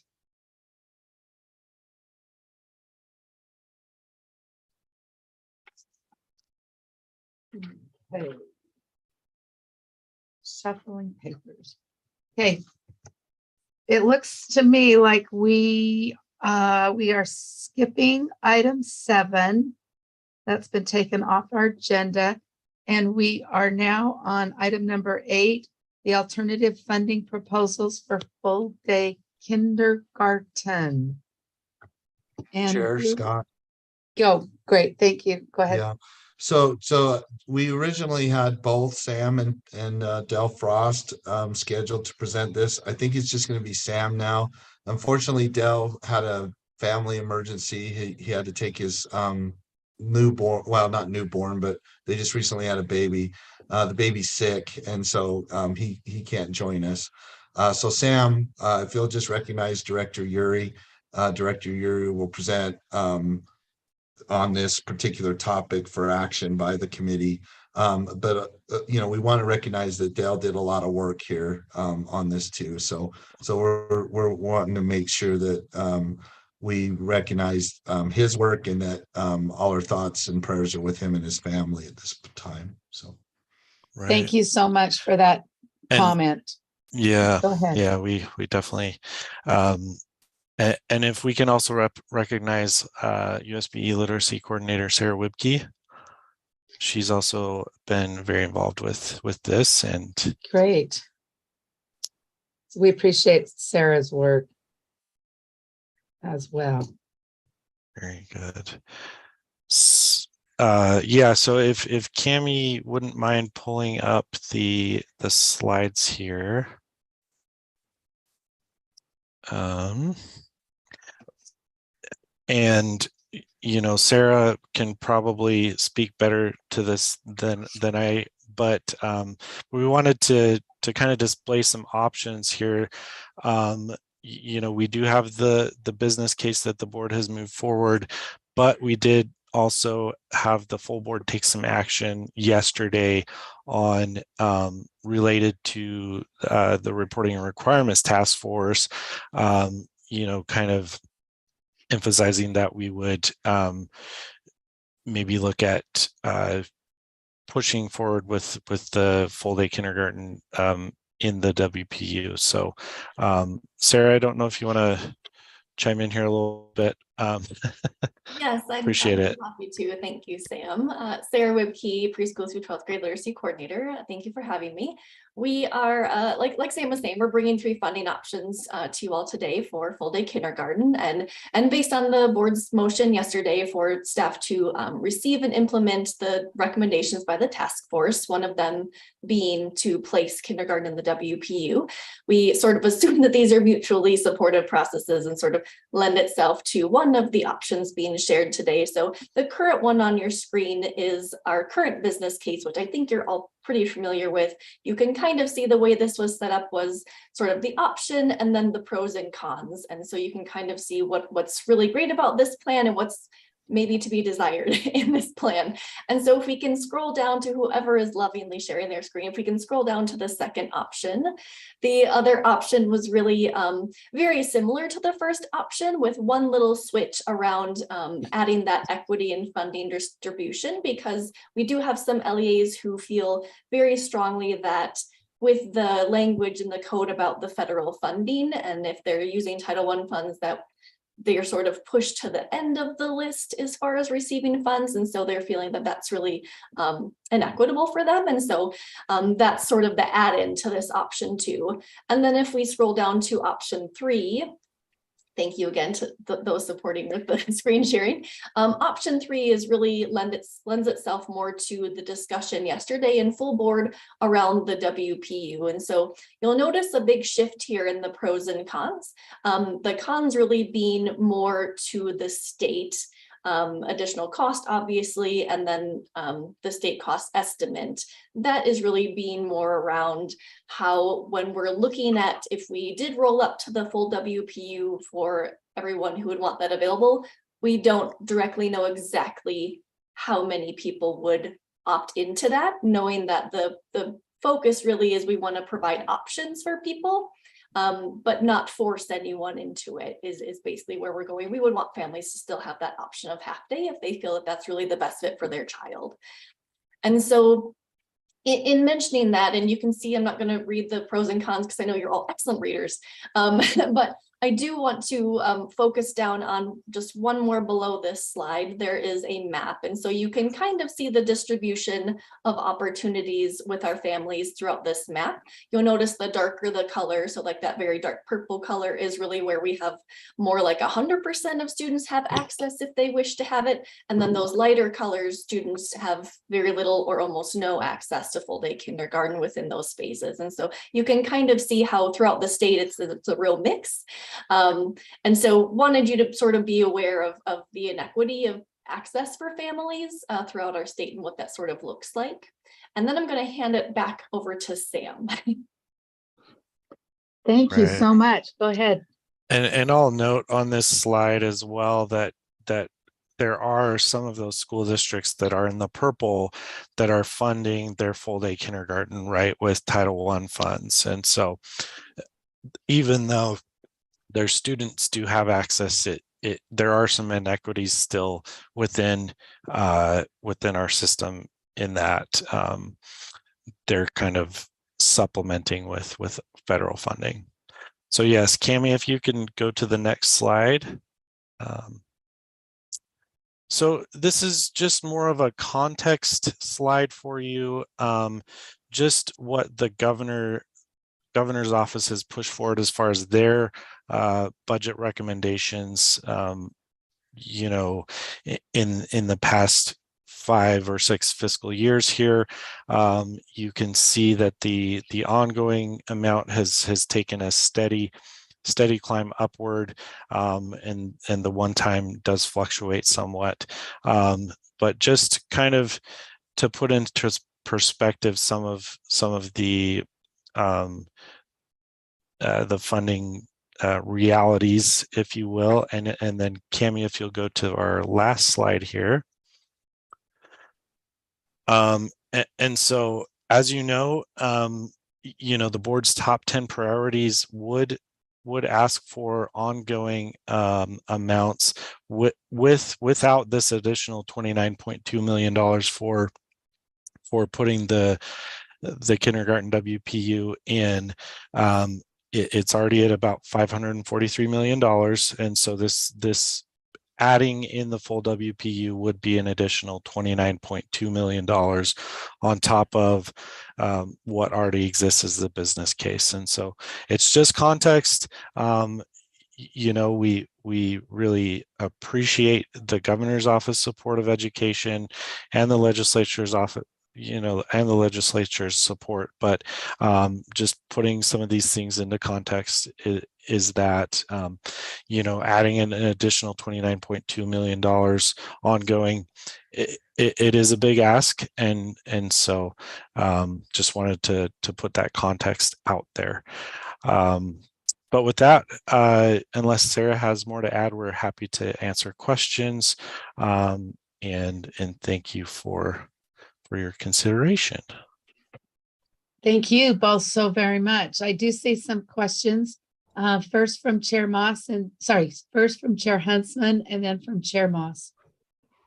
Yeah, I appreciate the work that is done here, and it's all while we've been seeking funding in a space. I haven't heard anything other than as this thing rolls out that having it into the WPU would be a good thing. Of course, there are a couple cons that are on that, but in the slide, I have a question on the slide or on the map.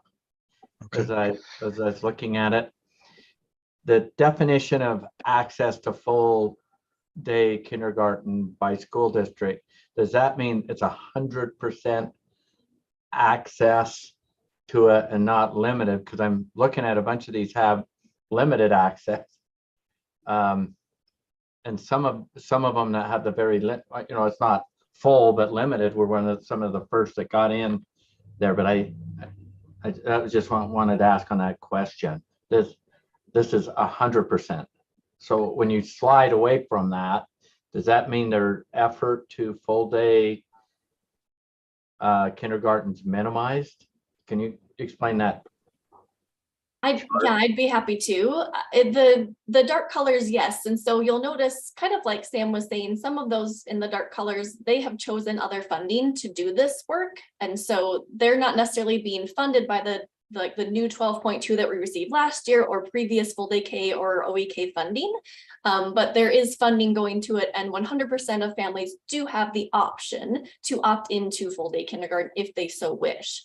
And then a lot of the other LEAs that you're seeing on this map, when we're thinking about the different color choices, really it's they either are still working towards finding space. So like, I think you'll probably remember last year, Alpine was really concerned because they're growing so quickly and they need more space. And so for them to roll up is a little different situation than our LEAs who already have all of this space. They just need more money to actually be able to provide those options. So in respect to the lesser of the colors or the lighter colors, it's really around they don't have enough money to continue to support growing. Got it. Hey, thank you. That answered my question. Thank you. Chair Moss? Thank you. I have two, but I'll start with the first. I know when we initially requested full funding for full day K, I think the total requested was something in the neighborhood of 48 million. Can somebody remind me if that's correct? We got 12 and then we were looking at another 12. Does the 53 effectively represent an update to the original 48 number based on growth? Is that where that's coming from, so that it's conceptually at least consistent with that initial legislative ask? That's correct. Yes. Yes, Chair Moss. If I could add one, could I do a quick follow-up that's related?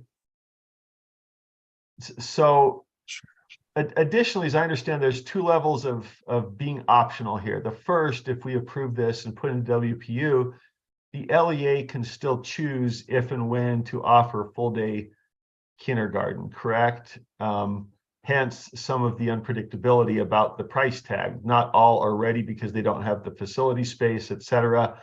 That would both give them the local control and also probably diminish that total price tag at first, if I'm understanding correctly. Okay. And obviously this is optional for families as well. That part's well established, but I was just trying to make sure I understood the first part.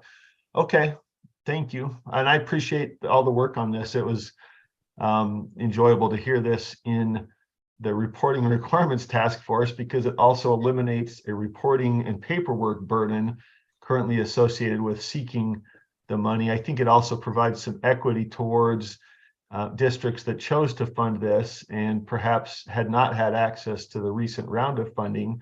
And so this would avoid, I don't know if you'd call it punishing, but it would be open to those who already took the plunge to now have access to that funding from this source, like every other district, right? So appreciate that part of it as well. Thank you.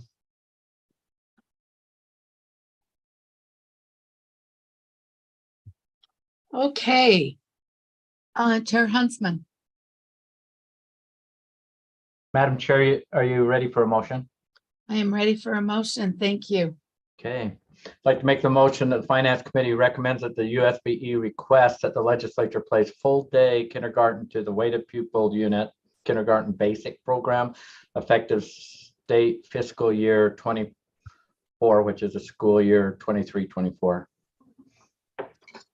Okay, so the motion before the committee is that the Finance Committee recommended that the USBE request that the legislature place full day kindergarten into the weighted pupil unit kindergarten basic program effective state fiscal year 24 for school year 23-24.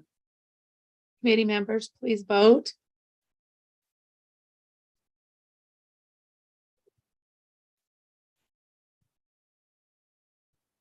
Okay, that appears to be unanimous with Board Member Hutchings absent.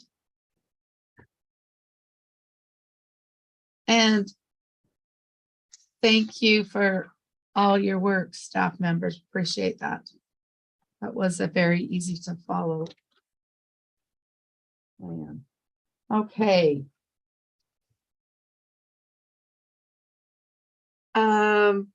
Now we're going to an informational item. The Rural District Economies of Scale Work Group update. Chair, if I may. Yes, sir. If we can also recognize Nestor Rodriguez, he's our USBE economist, and happy to have him with us today. And Cami, if you wouldn't mind displaying the PowerPoint. As this is an informational item, we just wanted to give an update to the members of the Finance Committee about the progress of the Rural Economies of Scale extension of the WestEd funding study. Just so that you know where we are at with that and where we plan to go. So Cami, if you'll go to slide 2 here. Thank you. So just a quick overview of where we've been, where we're at, where we're going. Number 3, Cami, if you wouldn't mind. So as you know, WestEd was commissioned to complete the Utah Public Education Funding Study. Phase 1 was completed back in 2019, and Phase 2 was completed in 2021. So this study is a a furtherance of that work. It's commissioning WestEd to really dive deep with Nestor, with our economist, with our staff, so that we can take some of their methodologies and use those to continue to refine the funding mechanisms that we use for smaller districts. You'll note that right now we do have a business case of $8.6 million for a small school district and charter school base funding operations for kind of those base level administrative functions. And the purpose of this project and this study is so that we can look at ways to either make that more efficient, make that more equitable, and as we go through that process as well, if there are findings and things that we can learn about, even looking at the necessarily existent small schools program, things like that to introduce more equity into the system and those sorts of things. So if you'll go to the next slide, Cami. So we have, we use what's called cost function analysis as part of this methodology. And so introducing different shocks to the system to see where inefficiencies might exist, where inequities might exist, and then we can kind of address those as those come up. Nestor, anything to add on this at this point?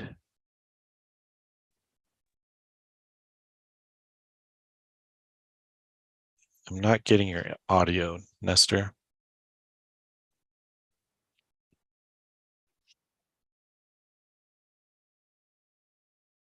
Still not getting it, but we'll Cami, if you'll go to the next slide, we'll have Nestor chime in here a little bit later if we can get his audio. So just the project goals have been to support WestEd is providing support to our staff to understand, review those technical methods, and conduct initial analysis with the Utah funding study, cost function analysis, in order to find those inefficiencies in district size, school size, and school remoteness. Nestor, do we have your audio now? Do you hear me now? We do. We do. I'm sorry about that. I apologize. Good morning, committee. This is Nestor Rodriguez, economist, USBE. Welcome. Okay. Well, hello. With that said, iterating what Sam was describing, We're looking for basically with regard to it's technically speaking, stochastic frontier analysis, cost functions, a lot of technical stuff there. But the idea is that we're trying to, from the data that we have, and we have lots of it, but ultimately also data just tells us, basically we're looking at a snapshot of a few years into the past, how we can sort of resolve or mitigate and come together with NEST funding versus scale associated with smaller schools. And Utah has a unique geography. And I visited some of these locations, case in point, Morgan, Daggett, Tintec, Beaver. And so when we see the differences alongside Granite and more of the bigger school populations, we see this dynamic, these differences. And the idea is we're trying to come up with some sort of functional analysis that will allow us to, for the most part, be able to analytically describe how we can fund schools and give students an equal education opportunity, no matter where they're located in the state of Utah. Okay. And if you go to the next slide, Cami. So, you know, we are in the middle of Nestor's working really hard with WestEd, with the folks there. They even brought in a professor from Texas A&M that they've been working with. And so we hope to have some initial findings early December as we go through this with hopes to provide, you know, a framework or some analysis that we both share with a work group that we've assembled of rural business administrators, and then you know, hopefully for January for the legislative session we have some proposals that we can take forward to the legislature. So if you'll go to the last slide here, Cami. So again, you know, that those big code files and the raw data has been transferred over to Nestor. I think his laptop's processor works a lot harder than mine does. Getting through those raw code files and things like that, but we're meeting regularly with WestEd, and as soon as it's makes sense to kind of pull in those rural business administrators and other stakeholders, we're going to do that. But at this point, it's really very technical.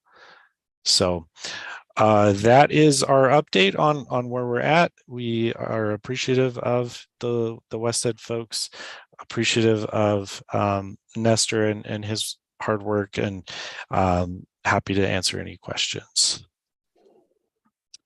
Okay, I'm going to call on Deputy Superintendent Jones first. Thank you, Madam Chair. So just by way of a question through you, Madam Chair, to Sam, just for some additional clarity, we've involved there's district there's LEA representation already, right? Is that correct, Director Uri? They're aware of the project. They are, hold on, we've got quite a bit of work groups. Let me Yeah, Madam Chair, the reason why I'm doing this publicly is there's concerns, right, obviously from the field about this process, you know, the study, where we're going, and we just want to make sure that we're on the record that we reached out and asked for representation of these rural districts from superintendents and BAs. And so I think it's important that we recognize those individuals as being part of this process as well. So Madam Chair, if Sam could just further develop and elaborate that. So those districts are Grand School District, Sevier School District, Duchesne School District, and Paiute School District, all very involved and aware of the works that's going on. Again, right this second, it's very technical, but we're hoping to pull them in for more concrete discussions here very soon. So. That's Madam great. Chair, That really is representative of a lot of the four corners of the state. That's wonderful. Go ahead. Sorry, Deputy Superintendent Jones. Oh, no, ma'am. stepped on And Madam Chair, I just want to make sure too that informing you as the Finance Committee members, 5 members of the overall Utah State Board of Education, that by virtue of the fact that we're informing you of this study, it implies that we're also coordinating with the legislature, with the legislative fiscal analyst, and that I've been working with Dr. Cunningham, or, we're kind of conversing on this, that we would also update the Superintendent's Association, at their convenience and on their schedule. So that if there's any, if you or other board members get this, hey, Scott's out there talking about this study and what's going on, that you at least have situational awareness, that, and Dr. Rodriguez and Sam and myself will likely attend USSA. That it's not necessarily that we're promoting or advocating for this, but it's just all part of the process and ensuring that we're inclusive of representation from the districts that are affected by this, that Sam just made, so that there's no misunderstanding that, this is being driven by the board, right? But it's staff that are out there presenting to USSA, working with legislators and well, mostly with the LFA. I mean, not so much with specific legislature, with the intent that at the beginning of the legislative session, we can provide that letter, that Sam articulated as part of the milestones.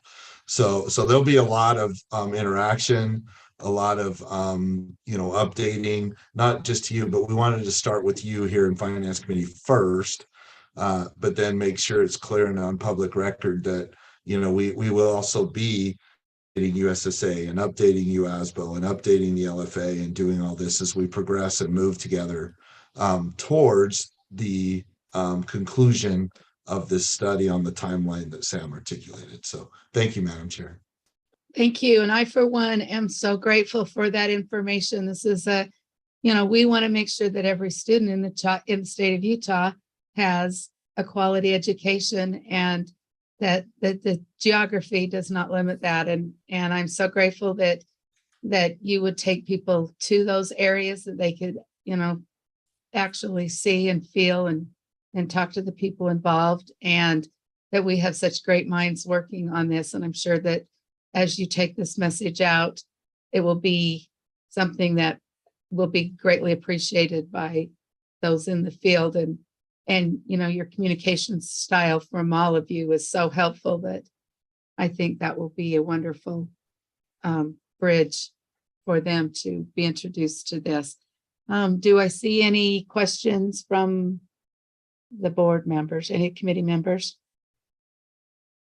All right, looks like we can then move on to our next information item, which is the recognition, our progress. Oh, this is kind of like the Academy Awards time.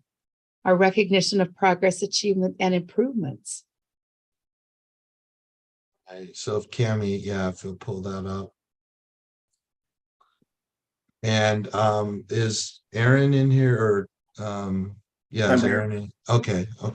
So let me just provide some background on this. As far as Madam Chair, as everyone knows, we just recently completed what is one of the biggest processes that we take in order to, it affects so many things, and it is that October 1 student count, which implies or involves submission of the LEAs of their student counts into what's our UTREC system now.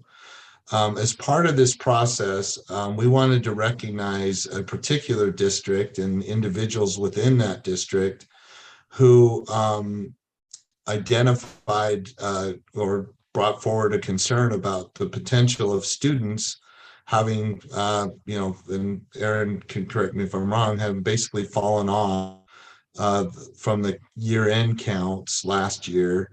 But it was the due diligence of the Alpine staff recognizing that this anomaly, or this disconnect, if you will, between the counts, that is resulting in our being able to ensure that we're accounting for every student.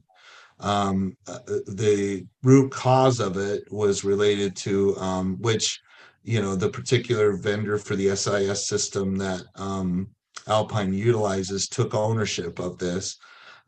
There was a patching that occurred in their student information system that ultimately resulted in a particular amount of students being basically dropped or unaccounted for.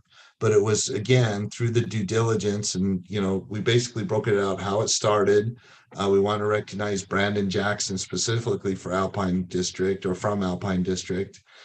We described what happened. There were 599 student records that didn't make it into the UTREX July count. And then it was our staff, i.e. Malia, that, found this too and had been coordinating with that. And then we described the impact of this problem. But more so, we're recognizing the fact of how cooperative the efforts are for such an important process between us and not just Alpine, but this, we're just using this as an example because, we do get questions all the time. How accurate is this data? How what are the internal controls in place for data integrity as it relates to the counts? And we just wanted to make sure that we were recognizing this district in particular for their control processes that helped catch this, right? I mean, it's not good, and we get that, but it's their due diligence and their internal controls that resulted in bringing this out so that collectively or together, we can work towards resolution of the counts on that. So, Madam Chair, at this time, would you recognize Mr. Bruff or Aaron to add or, expand on what I've presented here today? And it is, again, in positive recognition that we were able to work together and find this anomaly or this issue. So would you recognize Aaron, ma'am? Yes, thanks and welcome. And we're hoping to hear great things from you, Aaron. We appreciate what you've done.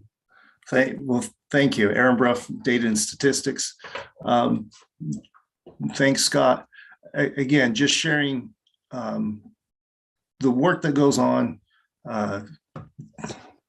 There's a lot of work behind, the data quality and the information that gets sent in. Again, what happened, just adding a little bit, what happens for every data submission. So there's the October, there's the December, and there's the year end.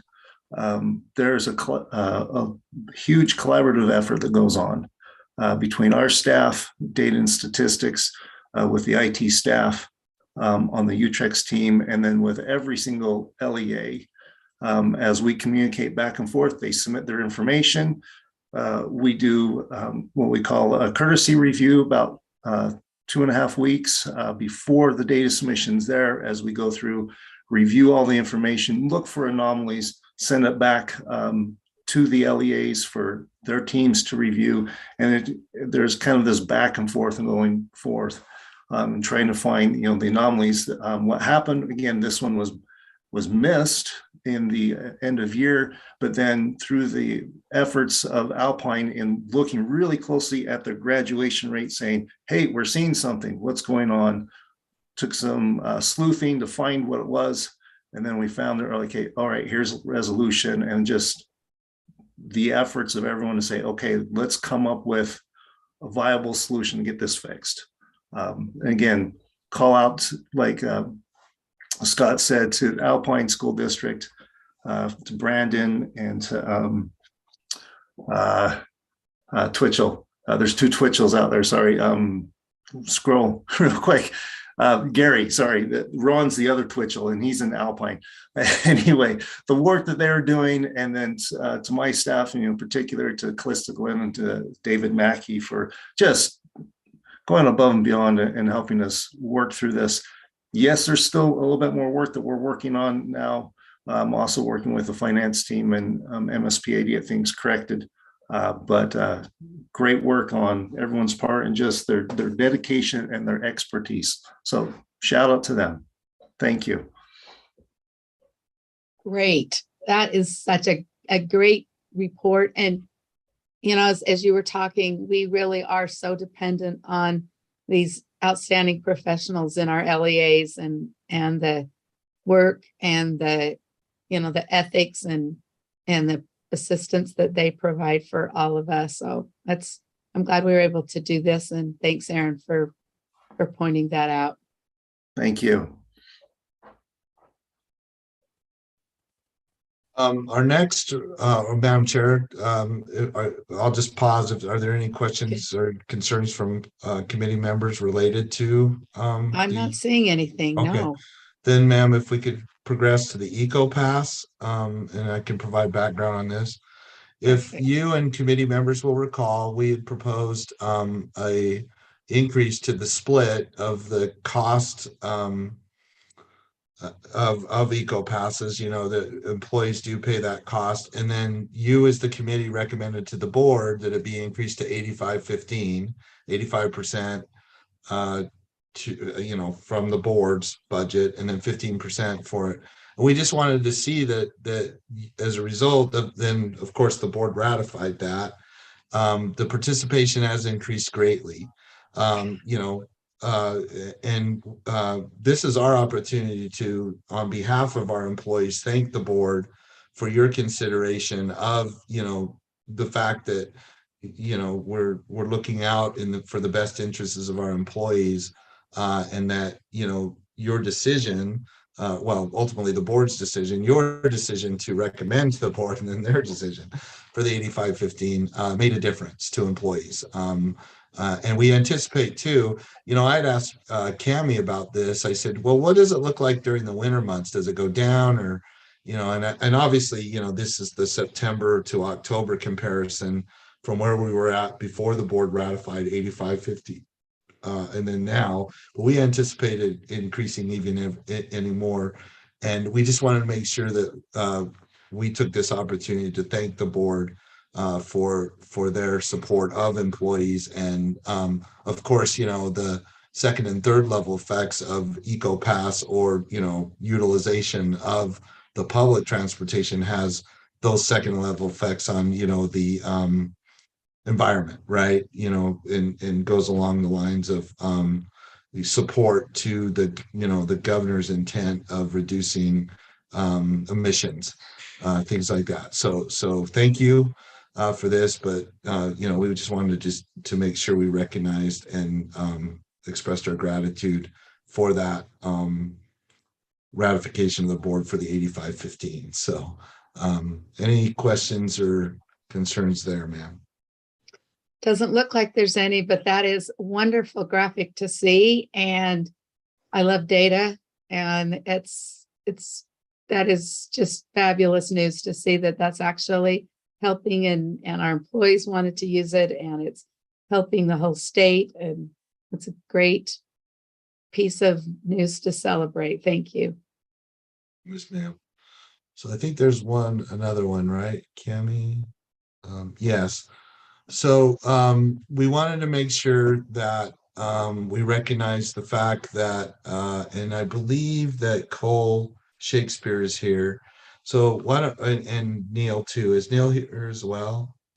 Or gosh, I can't see all the. So Neil's actually off. Okay. And Cole is actually meeting with an LEA right now. I can see if he can pop back in. No, no, that's okay. I mean, we want to recognize there was a lot of work that was done. We were required by the Department of Education to ensure that there was that we were meeting that the LEAs were meeting maintenance of effort calculations as it related to the grants that were provided to them. And so we wanted to make sure that we recognize the fact that the Department of Education came back to us. If you'll scroll down, Cami, or if you're driving, you know, it says, you know, we had to provide these, but that we're pleased to announce that they've recognized that we are, and this kind of goes to the questions earlier by Chair Huntsman about,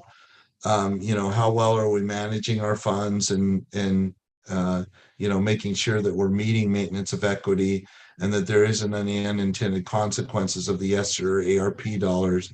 But essentially, Department of Ed recognized us for meeting these requirements, and that we are officially in compliance with the Department of Education's requirements regarding the maintenance of effort calculations. And they are all posted on our website, so they're public facing. So any questions or concerns with this? This is good news. It just further demonstrates how well we control and manage our funds here in the state of Utah. Good work. Yes, we do have a question or Oh. comment from Chair Moss. Quick question, and I won't engage on my rant last time about those meddlesome feds. I just want to know, I'm just curious, is anybody running into questions they have to ask about, funding or hiring decisions, and how the maintenance of equity requirements affect whether they can do what they want to do? That's really the technical question. I am impressed with all the help to make sure that they're in compliance. Are we seeing any of that where folks have concerns or issues that, I want to do this, can I or can't I? Do I fall within that bottom quarter and therefore have to reevaluate those decisions? Chair, if I may. Yeah, go ahead, Tim. Yeah. Yeah, for the most part, no, and there are enough exceptions. There's always, with any maintenance of effort or maintenance of equity, there's always exceptions to the rule. And within special education, if you had a high cost student that moved on, then you apply for an exception based on that. And similarly, in this instance, they did provide exceptions as needed. And so the one or two LEAs that were affected by that were easily able to get one of those exceptions, and we've not had anyone have any roadblocks in their operations or anything that's affected hiring or anything like that due to these maintenance of equity requirements. But just really wanted to recognize our staff that did a great job in communicating with the LEAs and then collecting all of those responses. And Cole Shakespeare is here, but as we mentioned, Neil Stevens is off today, and we appreciate both of their efforts in this. So thank you. Yeah, thanks to both.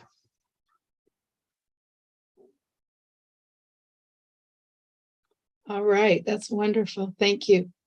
And now, do we have a PMR? Yes, we do. And this Okay. is just as background, Madam Chair. We provide the PMR every month for review to the Finance Committee members and then therefore the board. This month, once a quarter, and for this month, we do the deeper dive. So if you'll recognize or call on Director Felt, he can then walk us through the deeper dive, if you will, on the PMR at your direction. Great, thank you. All right, Director Felt, let's start the show. All right, Chair, if you don't mind, I'm actually going to just turn it right over to Katrina, Program Manager for USIMS. And then if I need to add anything, I will. Thanks. Thank you. Good morning, checking to make sure it's still morning. Good morning, everyone. Thank you for letting me be here today. We've got a few people with us. I'm gonna share my screen. Make sure I get the right one here. Can everyone see the PMR? Yes, now we can. Fantastic. All right. So I'm gonna go through these first slides a little bit quickly because they're follow-up. We have them on the PMR every month, just letting you know why we're doing USIMS. We're creating function out of chaos, and we are legislatively required to have USIMS in place by July 1st of 2024. We're doing this through an agile collaboration with our focus working group, our stakeholders, and our business owners. And here is the fun stuff. So this is what our roadmap is currently looking like. I'm not going to dive into that too much because I have some product owners here with me today who are going to give you a little bit more background on the roadmap, what it's looking like, and what their teams are doing. So I'm going to slide past that one, give you an update. We do have as I said, the product owner is here to give you updates on each of their teams. Just to let you know that we're working on timelines and production support right now. We've got some production issues that have popped up in a few places that we're currently working on supporting and working on streamlining those processes so that when those issues do come up, we are more proactive about them rather than reactive about them. And we are working on making sure that we have them documented and that we're aware of any trends that are going on. So we're working on kind of creating help desk processes, working with our teaching and learning section and trying to get through some bumps and bruises as a new system gets in place. We do have, this is unfortunately down to 23 out of 31 positions. We did lose a developer. I'll let the product owner talk about that. And we are still working. Hiring staff is our #1 priority. Right now we have 4 open developer positions, but that's much less than it was this time last month, and again, less than the month before. So we're still building up and still doing well. Moving on to the next slide. This, I mentioned a little bit last month, is our dashboard. We have created a dashboard in order for anyone who would like access to see what's going on in USIMS. You can click on this link and log in, and you'll get information on what each of the teams is working on, how far they are in that work, what is coming up next, and it is live up to the minute by minute. As soon as a developer completes a task, it's marked in here and you'll see it reflected in the dashboard. And I'm going to pause if there are any questions on the dashboard, because this is, I'm really excited about the dashboard. I'm really excited to give you guys the information and the visuals into what USIMS is currently doing. So I'm going to pause and ask if there are any questions out there. Any questions? I don't see any, but I had the opportunity to go on that dashboard and it's pretty fun. It's a good ride. Awesome. Around and got to see lots of great progress and things that are, you know, in the future. And so that was wonderful. Congratulations on this. Great. Thank you. I'm so glad you were able to open it. It's definitely been, it's been fun putting together and seeing the changes that have happened in the dashboard as we kind of zoned things in, and each product owner kind of manages their backlog in different ways. So it's been really good to kind of get them all together and get them talking about it. So thank you. Jared, I saw you pop up. Did you have something to say? Okay, just making sure. All right. Okay, so unfortunately, Tim Davis, who is the product owner for the educator team, or the Skywalkers as we know them, is out today. So I am going to attempt to fill his shoes a little bit at least. So the Skywalkers team consists of a Scrum Master and Cheryl Saunders, and then our engineers, Curtis Buys, Shiva. I'm not going to go through all their names. You don't need me to do that. You've seen it. You know who it is. I just realized I was reading a slide. Sorry. So those are the Skywalkers. Highlights since our last FAB, which will be our last quarterly update. They have consumed more Utah Interactive functionality within USIMS, including the University Recommends, which used to be, well, now it's called the Educator Preparation Program, but it used to be University Recommends. So they're now, as I mentioned, working on some production break fix issues, and then they'll be beginning on the Cactus subsumption. And the Cactus subsumption, they'll be starting with, shoot, I have forgotten. Jared, can you fill in that word for me?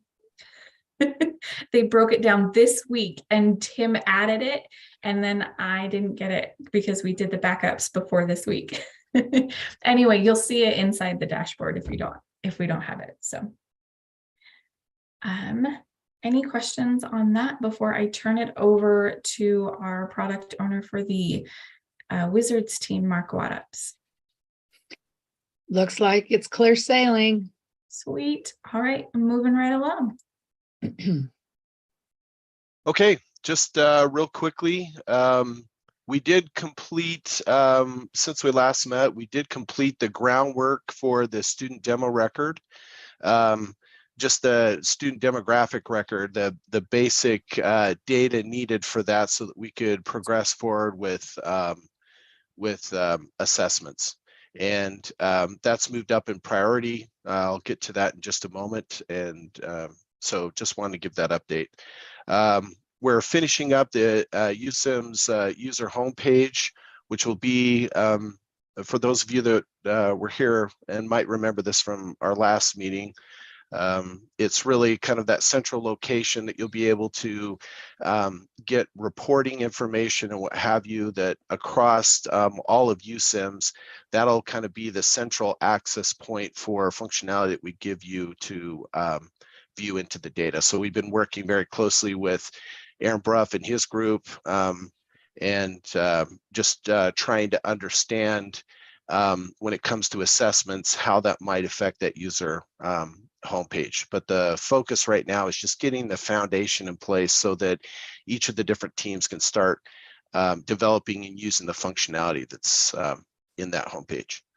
As I mentioned before, assessments, because we need to move off of some servers by October of 2023, we've moved assessments up in priority, and the intention is to start working or work through that, not just the requirements, but to be able to create a brand new system that would allow us to be more efficient with assessments, as well as deal with some shortcomings because of technology.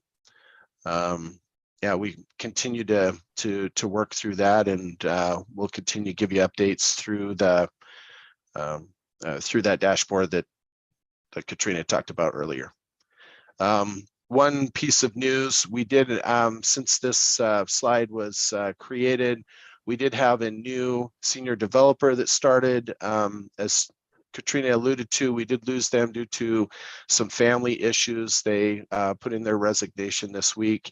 So we are going to, while we're disappointed, we hope the best for him and his family through some of the difficulties that they're addressing right now. So we will be looking for a new senior developer that'll help us, particularly on the architecture with assessments and some of our other USIMS functionality we're moving forward with. Any questions? I went through that kind of fast. I'm not seeing any questions, but it's great information. Appreciate that. Thank you. Okay, thank you, Chair. Go ahead, Don. Thank you. All right, and I will turn it over now to Don Moody, who is our product owner for the Illusionists team, or our finance team. Thank you, Katrina. So from following up from our last session, we've actually been able to onboard a couple of developers to the finance team. So we're excited about being able to demonstrate some of the progress that our team has been working on to our focus working group. A couple of things that we've been working on. The first area is building out the USB chart of accounts within USIMS. We've got some great feedback in our focus working group, in particular from Mark Reynolds from Tooele, Zane Wolstenholme from Ogden, and again, John Palmer, amongst others. That they've all provided us great feedback on the functionality that needs to be included in USIMS for that chart of accounts. So we've been making good progress on that. And then in addition to that, we're also making progress on putting together an API that can automate the submissions. You know, that right now the LEAs are uploading, but we're going to be able to hopefully in our next committee meeting, we'll be able to provide you a further update because we're getting ready to pilot that and talk about that in our focus working group to start working out the kinks on that. So we're very excited about progress in both of those areas. That being said, I tried to go through things pretty quickly. Did anyone have any questions? I'm not seeing any. Wow, you guys are doing such a great job communicating. Thank you. Thank you. Perfect. Thank you. I will move us right on to what you guys actually want to see, which is our financials.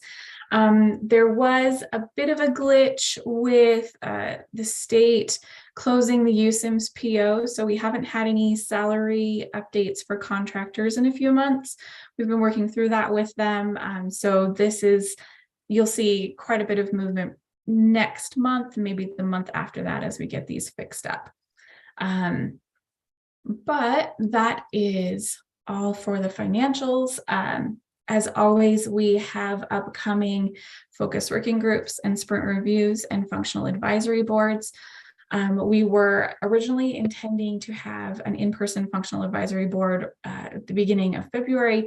We've moved that so that we'll do our in-person in April instead. We just couldn't get everything in place to have everybody in the office by February. So we've moved that to April. So the functional advisory board in February will be online, but we'll probably also do an in-person aspect if people would like to join us.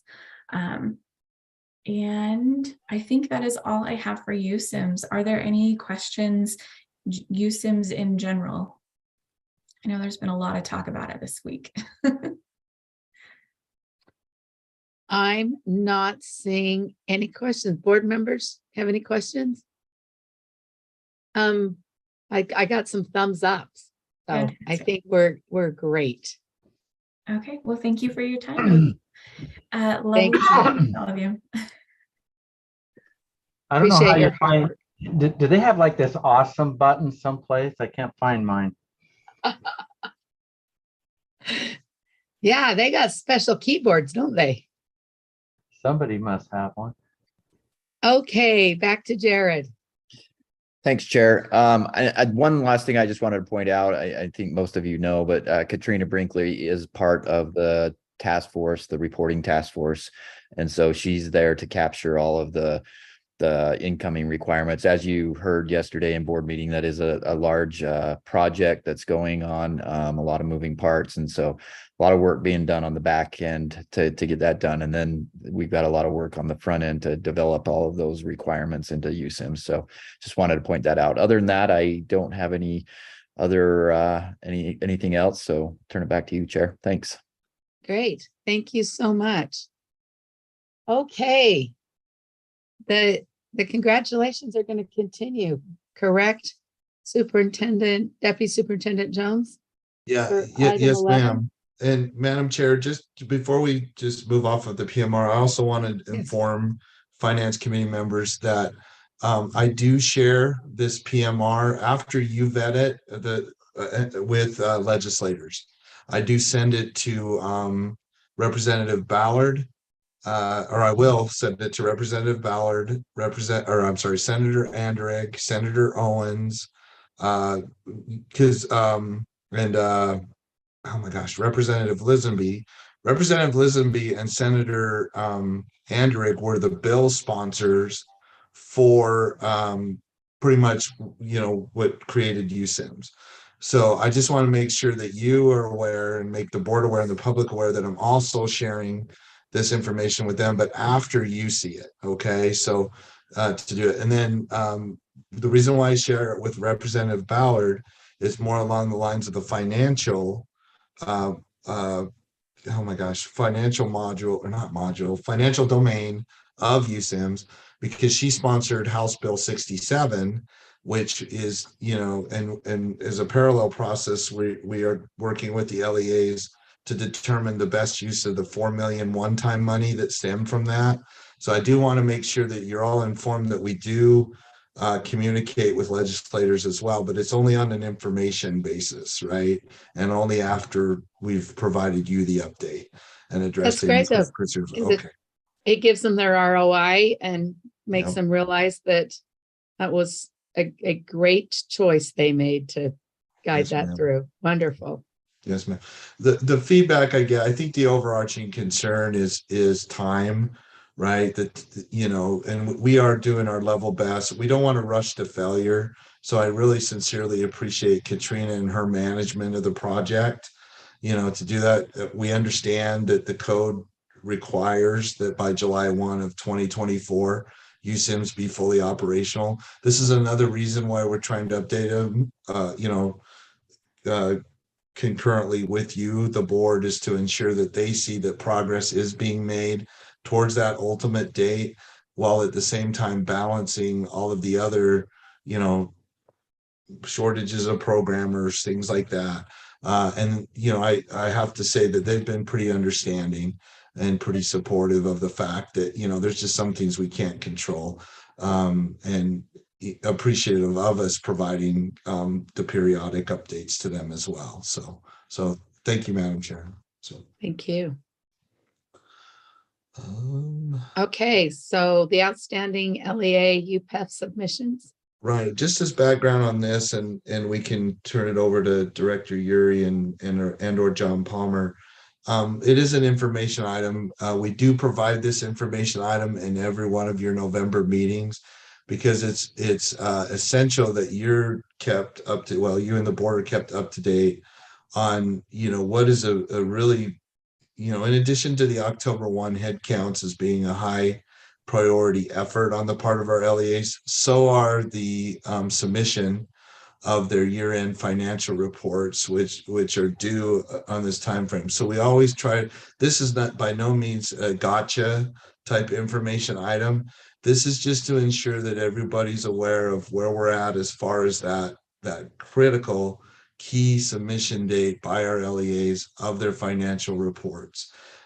Again, I don't want it to be construed as any way, shape, or form a gotcha game, but what it also does is by identifying, you know, and I'm not going to steal the thunder because we're actually in good shape, really good shape, but that it also allows us to work with the particular LEAs that may be struggling to get their reports in on time, so that we can provide the support and you know, whatever resources they need to get it. So with that, ma'am, would you recognize Director Yuri again, and then he can turn it over to whatever staff he is to provide you the update on any outstanding LEA submissions.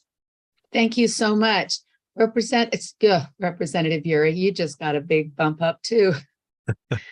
Okay, how about this? Sam, let's just go with that, okay? That's Sam. great. That's great. Yeah, Chair, if you'll recognize John Palmer as well. He's our school finance specialist manager.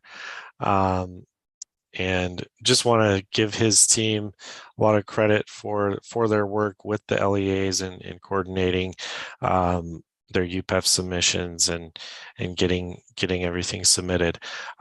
So John, I don't know if you want to deliver the good news or have me do so, but at this time we can report that all 156 LEAs have submitted their UPEF's data, and we do not have anyone on our list. And so big kudos to John, big kudos to his team, and big kudos to the LEAs as well. We're appreciative of them working in partnership with us to submit that data.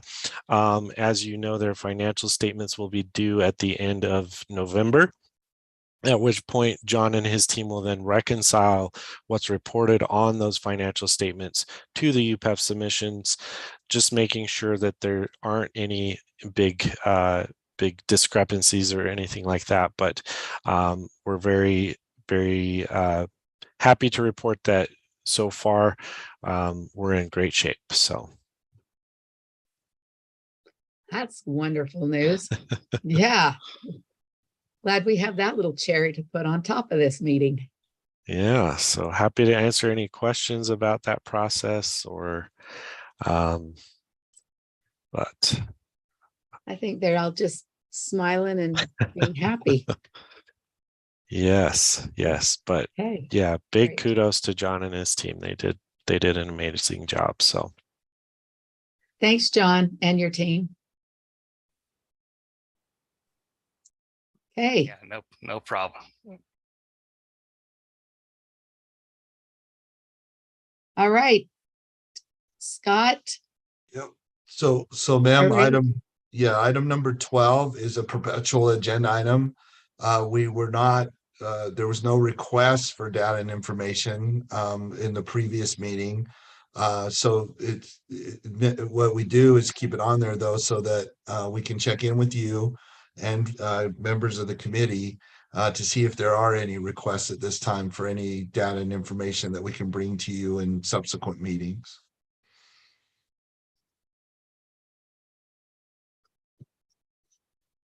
I'm not seeing anything from the other board members. I have asked and got my current information, but I would like, if possible, to get, quarterly updates on the capital building projects and the funding that is being used for that, and see if we need to move that along. And then also the, make sure that everything's flowing as was expected with the charter school closure account. But I think that's something for in the future. Right. Okay, ma'am, we can actually start that process next month. Right. And I could give you more updates, but I could give you an update as the applications were due November 1st for the small school districts. Be happy to give you an update of where we're at least with receipt of those applications and where we're going with the review. Good. Yeah, Right. that would be, I could do that right now, but that would be great if that's okay with you. Oh, and I can see Chair Huntsman's got his hand up as well. Yeah, I was just wondering if Deputy Superintendent Scott Jones could, this is just some data and some information of how many meetings I've attended in the last 8 years and motions out of finance that I've participated in. I think that would be a great thing for us.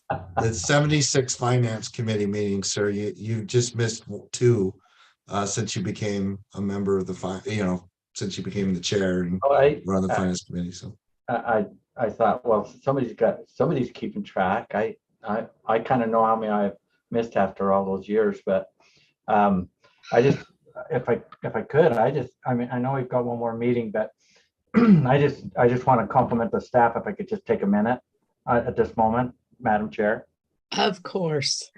So it used to be, it was really hard to get committee members to want to be in finance, and then something happened. All the other committees seem to be more glamorous, and then over time, all of a sudden, finance become finance. I see that we still haven't changed the spelling yet, but I just want to thank the staff and all the support staff that make it fun. At the same time, it's really, really serious work that gets moved through this committee. So I just want to give a shout out and a thank you. And I've been in other committees as the chair, but for some reason, this is my default must be in committee. So hopefully I've got one more committee meeting, and hopefully I get it right so I can graduate out of the finance. But I hope many of you guys will lobby to stay in on the existing board members here. It is important work, so thank you. Roger. Thank you very much, Chair Huntsman. 76 meetings. And these were the fun ones, but we also know that you have a lot of other meetings sprinkled in there that maybe weren't so fun, but not finance. Not finance. All right. Did I see Chair? Nope, I didn't. Okay, I don't think I see anything else on our agenda. Chair Norton, I'm happy to give you that quick update, but I would love that update. A more Thank you. In-depth update next month as well. So at this point, there were 13 districts that qualified for the $50 million Small School District Capital Project Fund.